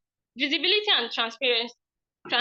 This data privacy laws ensures that your product, whatever product that is made, are protected and is still viewed and is a very, very transparent method. Respect user privacy. The data privacy ensures that people that use this product, they are having their privacy and they are well protected. Definition of product development. Product development is a process by which a new product is brought into view, or a product that is already made is upgraded. It is made better, bigger and better. There's 8 key stages of product development. Firstly, we have the idea generation. During the idea generation stage, this is the stage whereby people come together and bring out ideas they gather and brainstorm and know what is the next step, what is the next product that we can produce after receiving market feedback, market research, internal terms, or technological innovations. Secondly, we have the market research and validation. This is when they check out the market feedback and knows what the consumers want and what they don't want, the users, I mean, what they want. And they also validate how good or how well will this product be if sent into the market. Concept development. After validating this idea, the team works on defining what this product is all about. They brought up the idea, but then they have not defined what exactly makes up this product. So during the concept development stage, they come together and then they outline their concepts, outline what they need for this product to be made, prototyping and design. This is the stage whereby design engineers, designing and engineering teams, they come together and work hand in hand in order to make the design and prototype of the product. Development, this is the stage whereby the product is then being developed into what exactly they want. Testing and validation. The testing and validation stage has just 3 stages under it: the user testing, quality assurance, and performance testing. This user testing, they gather feedback from some real-time individuals, whereby they bring in people, they test it, and then they get real-time feedback from these individuals. Quality assurance, this is where they test if there are no bugs or there are no technical issues with the product. Performance testing, they ensure that the product performs exceptionally well and efficiently, just the way they want it. They have a way that, like, they have a thought in mind of what product they want. They have the features of what they want, but then they have to check if this product they made is aligning with these goals they've set. Product launch, this is the stage whereby the product is launched into the market. Post-launch evaluation and continuous improvement. This is when, after the product has been launched into the market, they continue monitoring it to see how well it sells and get feedback from people who use this product. They need to integrate privacy into product development. There is a very, very good need. There is important need to integrate this privacy into product development. Firstly, because of compliance with global data regions. Integrating privacy into product development ensures adherence to data protection laws like the GDPR. When they integrate the data privacy laws into product development, they have to ensure that this goes with the general data privacy laws that are used worldwide, and they have to ensure that this product, it doesn't go against the laws that are already been made, minimizing the risk of data breaches and cybersecurity threats. There are various cybersecurity threats whereby people try to gain unauthorized access into private information of different users. So when data privacy is put into place, it helps to prevent this, building customer trust and loyalty. Through data privacy that is integrated into this product, the customers now have trust that, yes, my information is protected. Yes, my data cannot be leaked to someone who I don't want it to be leaked to. Reducing security risks. A privacy-first approach mitigates potential security vulnerabilities by ensuring that data is protected through the product life cycle.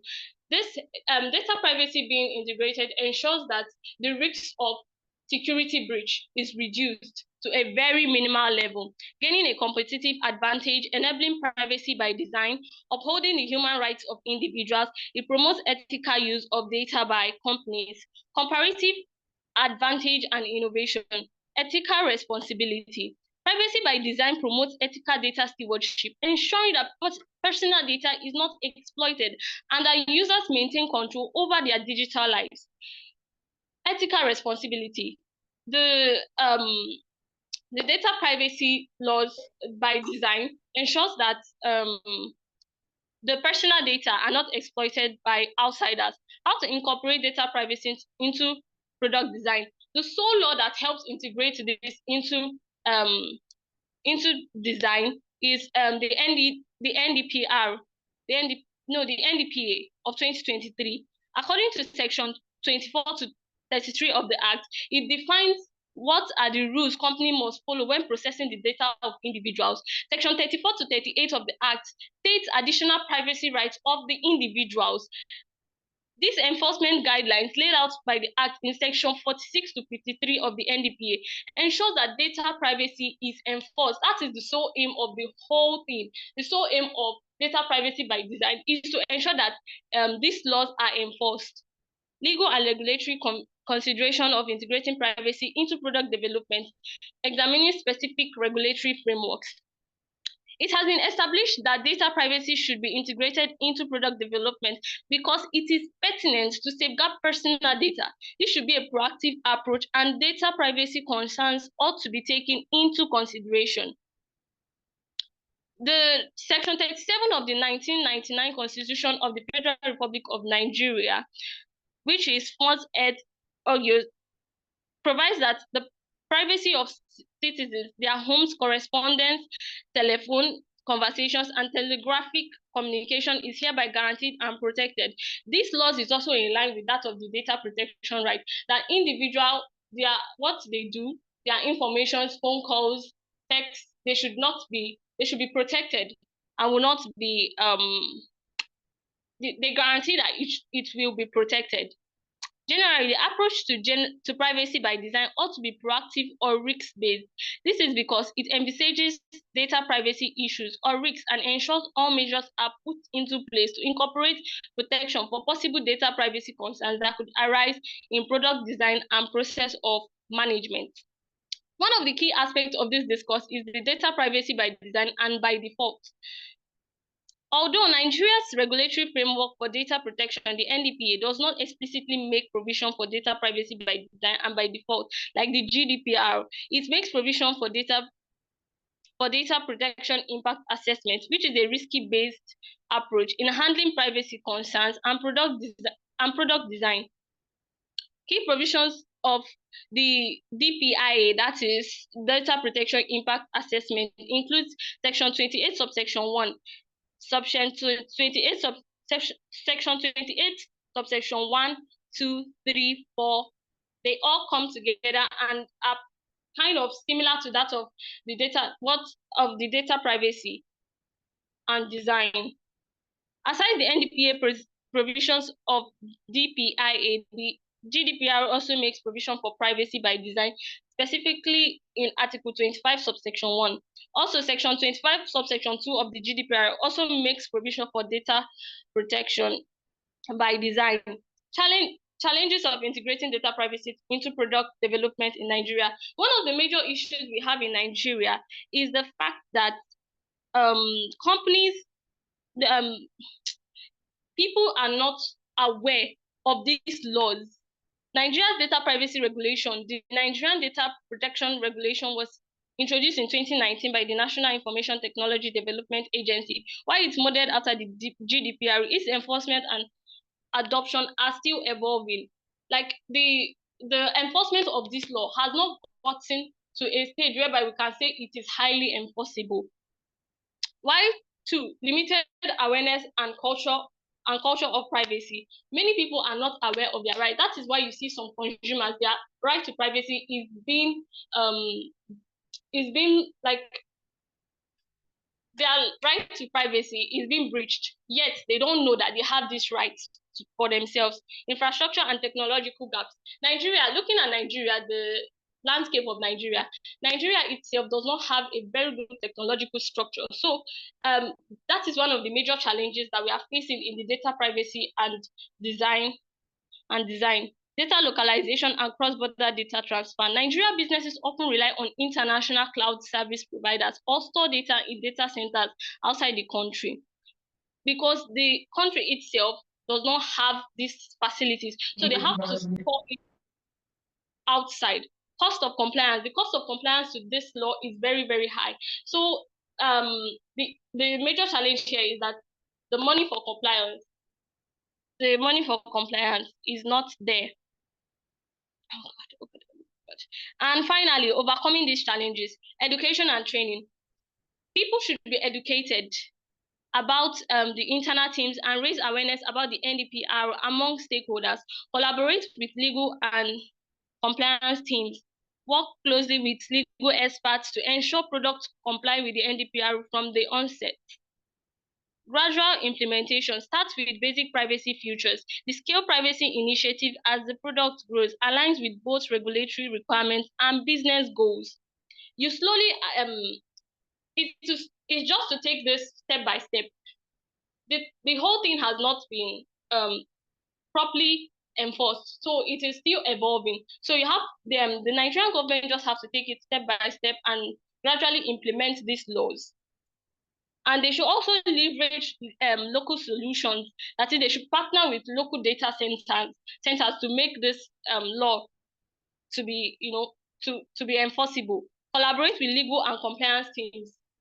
Those in the legal and compliance, those in tech law, they should be collaborated with in order for this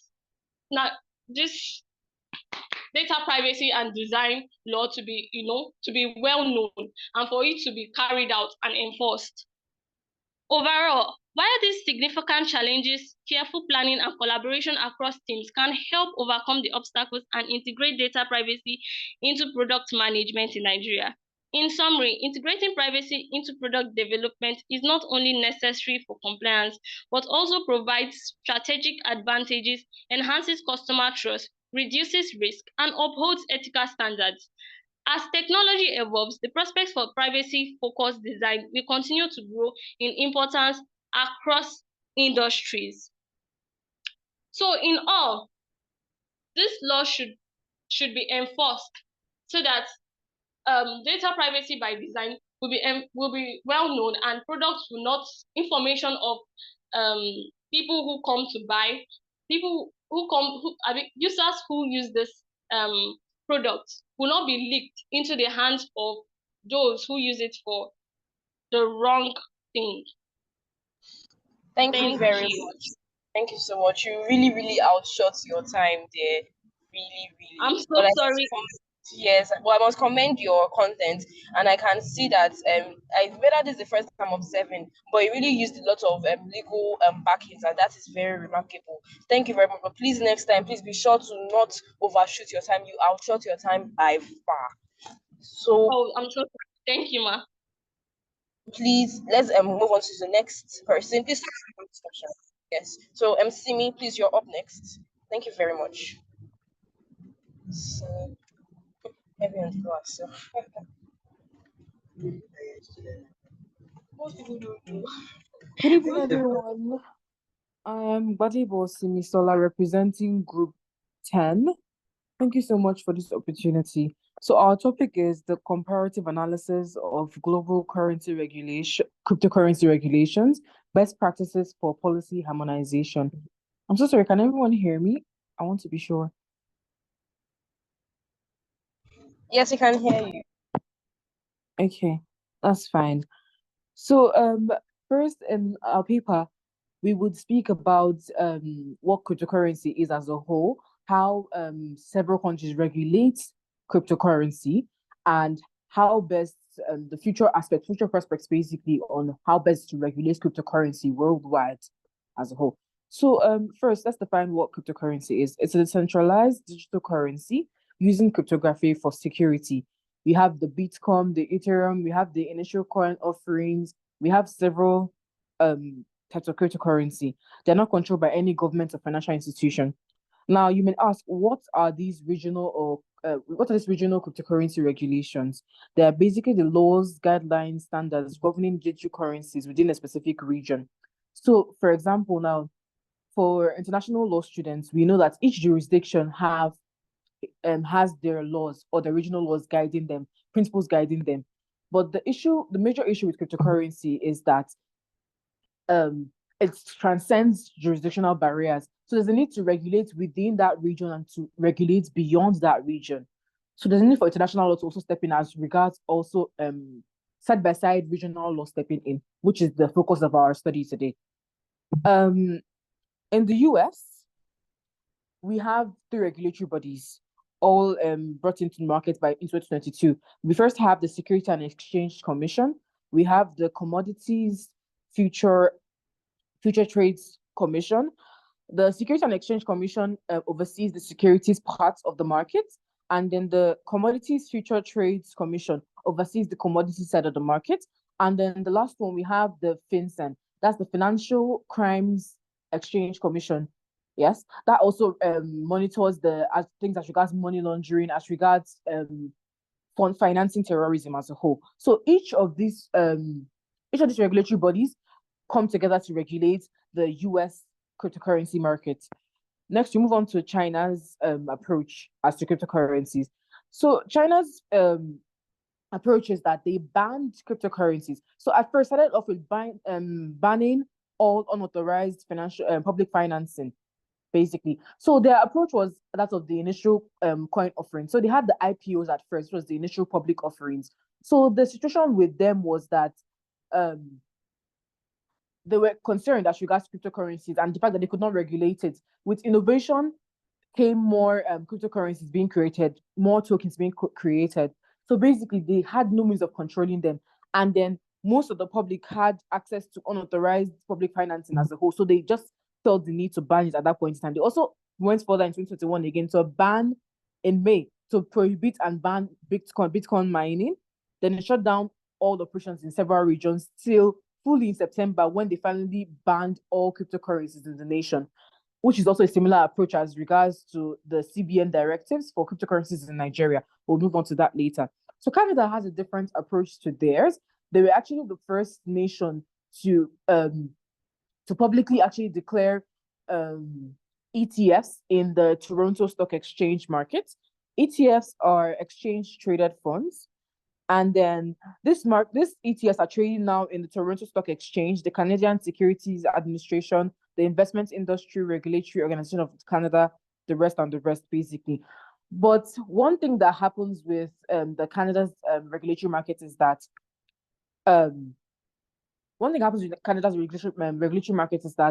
there are different things. So it's similar to the US's approach. The US has, for example, their Bitcoin, they have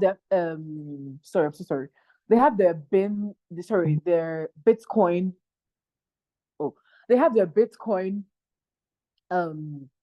Bitcoin financing, basically. They have the Bitcoin regulations just in New York. So each province has different regulations. So that also brings up multiple court battles, of which New York will bring up their own regulation, California will bring up their own regulation, in Canada, Toronto will bring their own regulation. Next thing we see Montreal bringing also their own regulation. So it's a bit confusing as regards what is the law for the whole region as regards the stand on cryptocurrencies.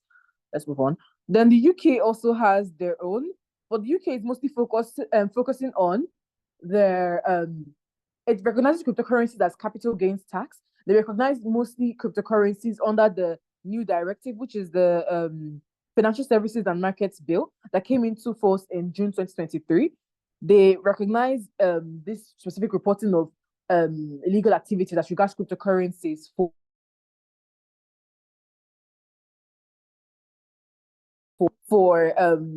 countering or funding to terrorist attacks, the rest.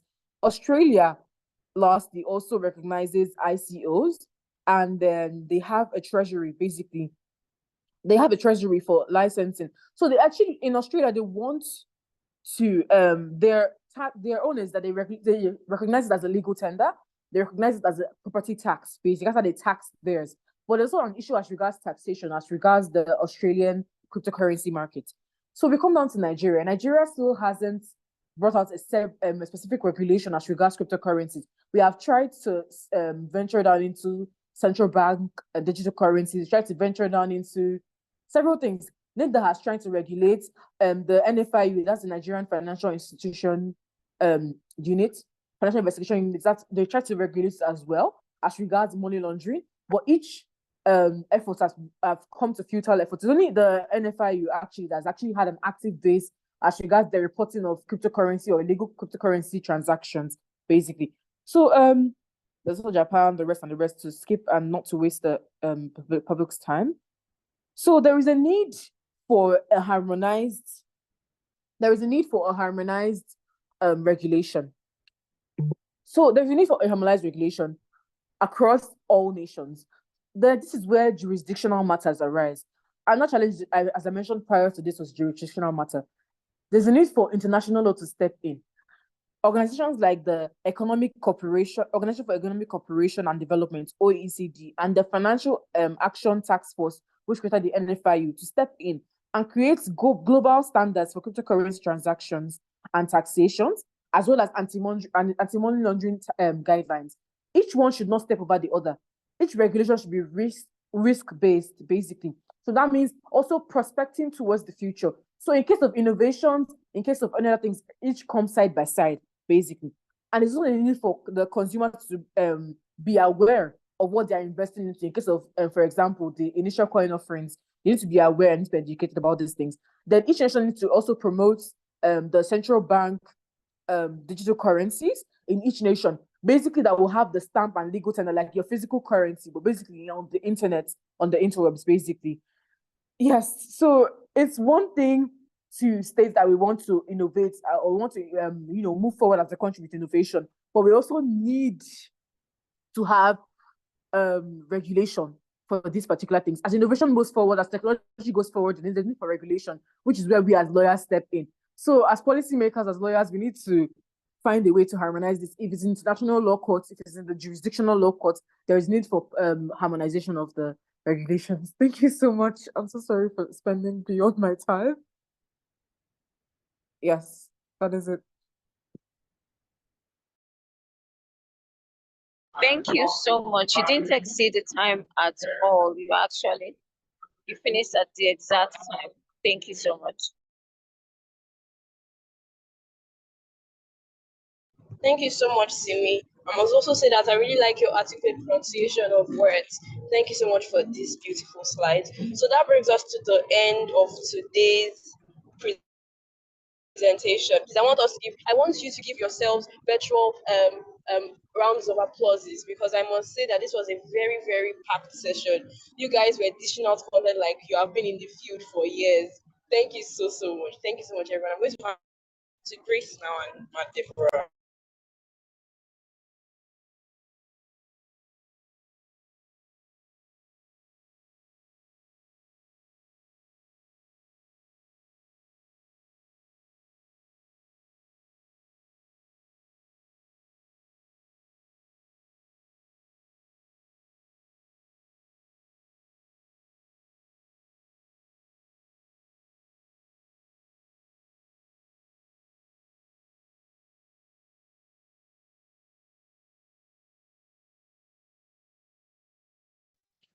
Any other thing? Can we leave now?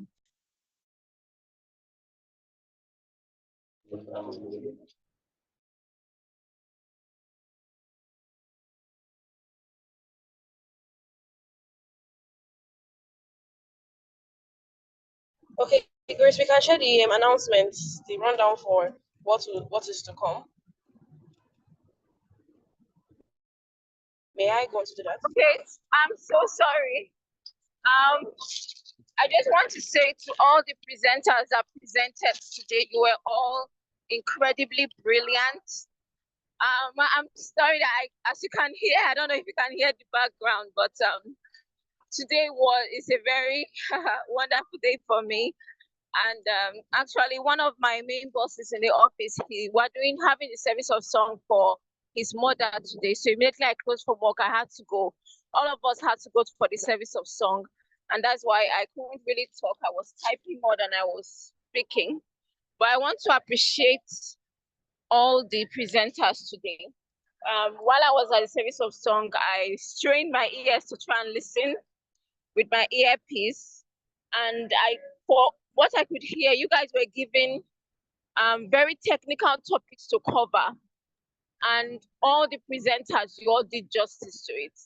And I hope you're all proud of yourself. And I hope that this has been a great learning experience for each and every one of you. So well done, applaud yourself, hug yourself, tell yourself well done, because all of you deserve congratulations and a good pat in the back, because you all did your homework, you all worked hard, and all the presenters, you all presented beautifully. So thank you all for showing up, for putting in the time. God bless all of you.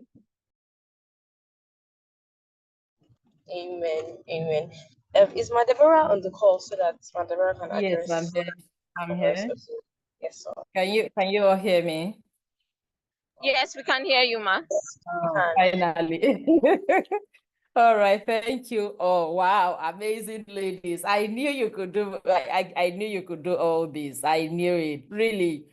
I felt like I was in a master class session. Like I really found it very useful. Trust me, I did find it useful. And I want to say a very big thank you to every one of you for your commitment to be able to go on research and prepare the materials and come to present. I mean, that level of boldness, that courage, that confidence.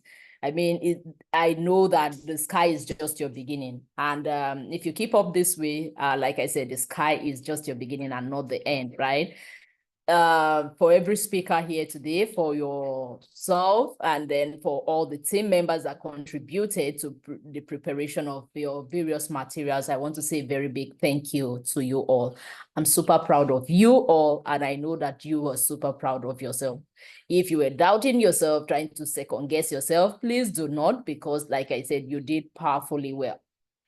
The sessions were, the various presentations were great, power-packed, and highly insightful. So I do want you all to submit your slides and your full presentation. Now the full article should please have a title page. Should have a title page for every of the articles. So that title page, we did state that you should mention the fact that this article is a research paper in completion for your program on the Hilton Top Solicitors Female Virtual Internship and Mentorship Program, cohort 8, right? Then you should also have, I think in the first page or any of the pages, the list of the contributors, not just members of the group, but those that were available to contribute to the preparation of these documents, right? So please put your documents properly and then submit so we can go through them in our private time also. And then please do prepare, tell the other members of your team to prepare and join the Twitter space tomorrow. With this that you have done, I'm sure that you are even better than the time that you joined this program, and even better than the time you have spent over the course of this program till the time you started the research on this presentation, because there is a new level of your understanding that you have gotten by being personally involved in the research for the various topics. And if you've been on this call from other groups, you must have picked one or two things from each of the groups. And that's a great way to learn, right? So it's a different thing that you are hearing from people and they're dishing out all this information, all this knowledge to you. I mean, we are in an age that we have a lot of information. We're in a particular age that there is a lot of information overload, right? So now what we're talking about, we're looking for those that have this information and also taking action. And that's what you are doing. So you getting involved and doing this research yourself, by virtue of your involvement, you've been exposed to a higher level. In fact, some of the things we've been speaking about, that I spoke about, other industry experts spoke about, that you probably came across it during your research in the course of preparation for this presentation. You kind of had a broader knowledge around it. You had a better understanding by virtue of the fact that you put yourself out there to look out for the resources and to be able to put the things together. And you'll be like, oh, so the data protection they were talking about, these are some of the guidelines around this whole space, or the smart contract, these are the things around it. You're able to understand how the smart contract works. You are able to understand the challenges that we're hammering about and why we need the formulation of robust policies, the advocacy for robust policies, the need for policies to be able to cater or get against some of the challenges and the threats that the cyberspace offer, and then the need to even prepare in terms of the quantum computing, to prepare for even emerging threats that are yet to come by the emerging technologies. Like we said, it's the emerging tech space, right? So we have some of this technology that are coming up, not fully developed yet, some are still evolving, and we have those that will still erupt, that will still emerge. So there's a need for things like the quantum computing for us to get to understand and prepare ahead of time, so we don't try to always play a catch-up as legal professionals, or we don't try to play a catch-up as a nation. And so while others have been proactive to go and wait for the future of what the threats and the challenges and the loopholes can actually be in terms of these technologies that are existing or the ones that are emerging, while they are moving ahead, we don't spend the whole time when probably it's getting to this scalable stage. That's when we are thinking of getting to even understand and formulate and promulgate any of the policies, right? So we also need those at the helm of affairs that are coming from a place of information. We need we need women. I mean, we all know that we cannot underestimate the power of a woman leading any chart, leading any organization, and the kind of strength, the kind of understanding and intelligence and the power that we are gifted with as women, that we can put into building and multiplying various solutions that are put before us or in our hands. We can actually apply that in helping to guard and build, so we can be able to harness the great potentials that the tech space actually offers. So there is a need to not have people representing and being at the helm of affairs in terms of policy formulations or in terms of implementation, but we need those who truly understand. And as legal professionals, it behoves on us to understand this space and use our legal minds, the legal eyes, to be able to approach it, and we'll be able to understand better. And if I must borrow the word of one of the seasoned experts that we had on cybersecurity, she said something that in the cybersecurity space,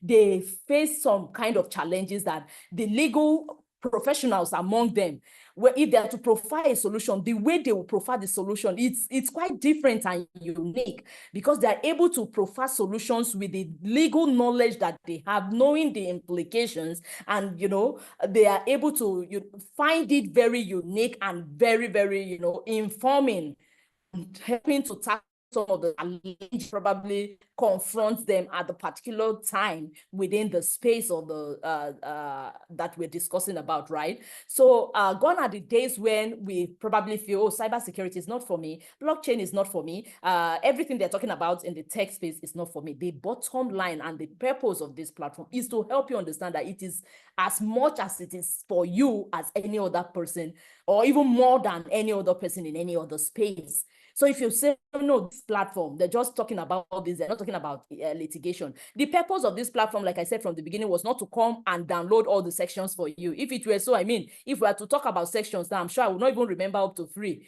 like you, that you are fresh in the class now. So we are not here to like talk about sections, about the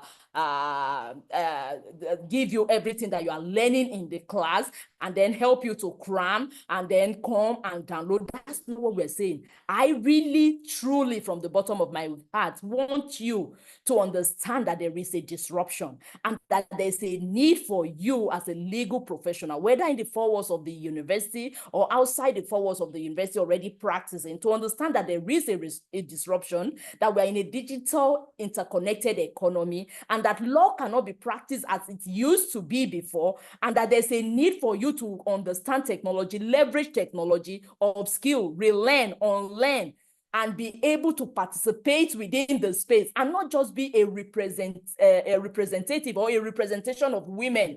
Gone are the days we have, we want to see women representing. No, I'm not interested. And I told you that some of these lessons are not because I read some things and saw the challenges, but they are born out of the personal experience, harnessing those problems and the lessons I have learned from my own personal experience, seeing that there is a loophole, a form of gap in terms of women participation in the legal tech space, and then women, the understanding of lawyers in terms of technology space, where we feel that tech is actually totally different from the legal space. Coming into the space, I got to realize that it's actually not so different, in the sense that our help is needed in every space, and the tech space is not exempted. And so there is an intersection between the law and technology, and it is with the law that we can help to be able to harness the potentials that technology offers, which is why you are being given all these topics topics were personally researched. And like I said, some of these things, these areas, the courses that you go through were personal research and then personal understanding and experience of mine. Having gone through this whole thing, I was able to understand that there is a need for us to even understand product management, for us to understand data analysis, for understand data privacy, data protection. Like, I didn't even read them up from the onset, right?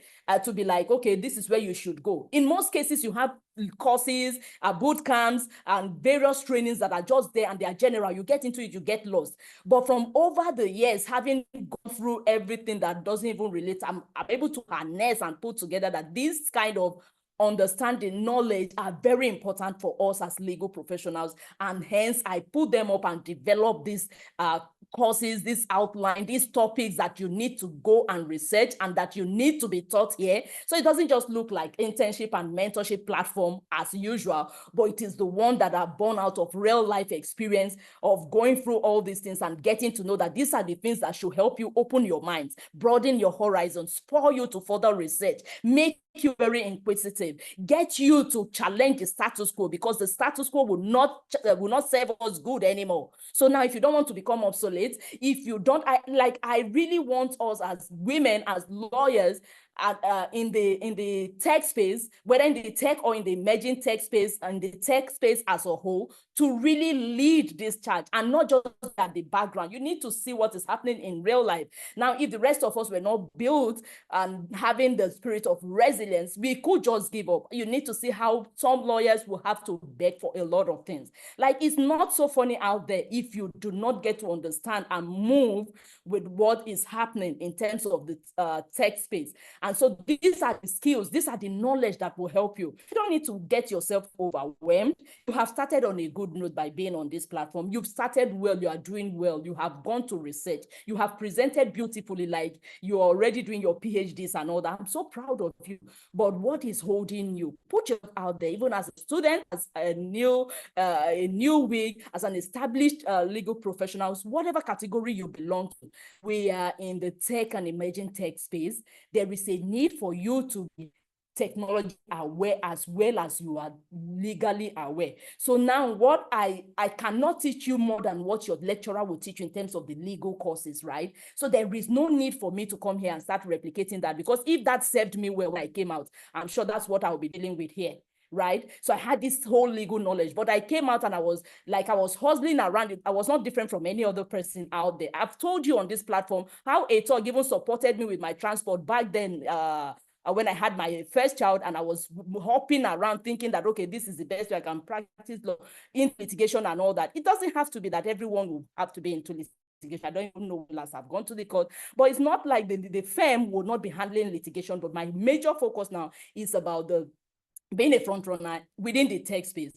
And then, of course, when the litigation, the matters are coming up around you, who do you think they will approach also when you have been able to establish yourself to understand and not just hop around just anyhow kind of legal matter just because you want to appear in the court? Well, it is good for you as a fresher. Don't get me wrong, right? It is good for you as a fresher, but I just want you to be exposed to a broadened aspect of what is happening within the world, so that you can connect the dots, so that when you come out, you don't think that there are ready-made places and opportunities and law firms and organizations that are just waiting specifically for you. While some will really get that opportunity into the tier 1 law firms, into the middle-class law firms and all that, some, it's not a course, or it's not, the thing is, you could just plan and things don't go that way. But if you are well prepared, preparation is key, right? If you are well prepared, I wish I was more prepared and had understanding of leveraging technology and even being on platforms like LinkedIn, I told you.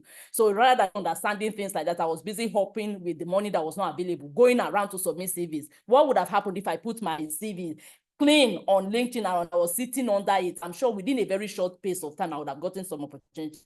So you have to understand technology, leverage the existing one, and really upskill to be able to participate in the imagine that's what you're doing, and your role as a legal professional, whether you want to be in the advisory space, whether you want to help in advocacy for the right policy, you can't even advocate for the right policies within the emerging technology or the tech space if you do not understand it. So that's what we are doing. And to help you understand is why this kind of exercise, this presentation, is not for fun. And of course, some might probably feel, okay, I've gotten some kind of feedback sometimes. They say, oh, they were going to just give us some gifts. Well, if I do have that one, definitely we will give. As we work towards attracting the right set of people that will do those kind of sponsorship, I am more so interested in really making that impact where you become so valuable for yourself, where you become so valuable for your community, your society, and for everyone. I love to see that we are all growing up. I don't want a situation where you probably feel, oh, I have this information, let me hold to myself. As new as I was in the blockchain, then I started with the lawyers who were of my mates and other sets of persons that were around that I could even educate. Some, in fact, most of them didn't understand and they didn't want to understand. That was why I gave up. I didn't hoard that information. So please, as you're getting this empowerment, do not hoard it, right? Put yourself out there. So in line with this, I want to say again that I'm proud of you, not just proud, but super proud for what you have done excellently well today. So please submit your materials, and then please endeavor to join us in the Twitter space tomorrow. You are coming to discuss all this excellently on the Twitter space. That's the X space. So imagine putting yourself out there, and they know that a group of young female legal talent, the next generation of legal female talent, are discussing issues that concerns, that will help to tackle the challenges within the tech space. I mean, you never can tell the kind of opportunities that you will attract. And of course, the first opportunity is the fact that you are becoming a leader. So all this you are doing now, it's to your becoming the greatest and finding the full expression of who you are actually destined to be. So take it from me, it doesn't just happen, but I can tell you that by virtue of your being on this platform, coming to the level of doing this presentation, you are becoming a great leader. And join us tomorrow. Please, everyone that presented today, you have to be on that Twitter space. And let the group members also be there. So please, Grace and Deborah, they come up with questions around the various topics that we dealt with. We'll be asking, because we're not going to be wasting time to wait who has something to say, and you keep, no, you don't say that you keep, speak out there. You have the voice, it's empowered already, please use it.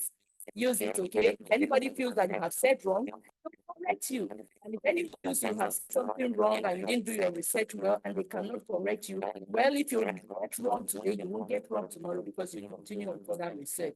And so we can work on the knowledge of research. And everything you presented today, so we make it very good. So by part of the time, but I'm sure Grace and Deborah will communicate tonight. So thank you, amazing ladies. I don't want to talk for that. Thank you so much, Deborah and Grace, for great support. Happy for your service, for sharing the seamless of this present. I'm so proud of both of you on that same in this team, right? Thank you so much. God bless you. You enjoy the rest of your day. Over to you, Deborah. God bless you. Thank you very much, ma'am.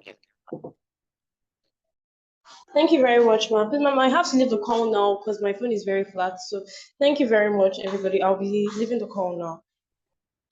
Thank you very much, ma'am. Ma, are the interns to post their articles and slides? Are they to post this on the interns group chat?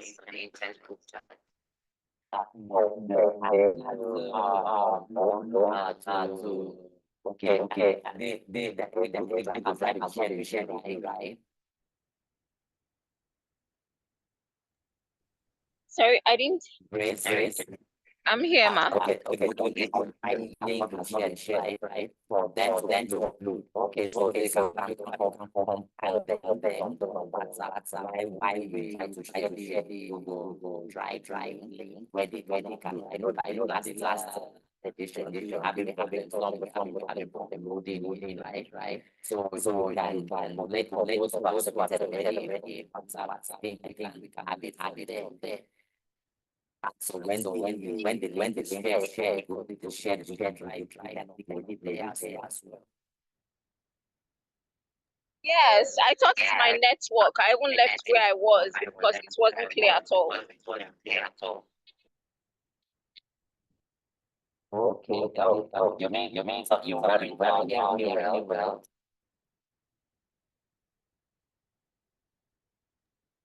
Okay, if we have any information, we'll post it on the group chat.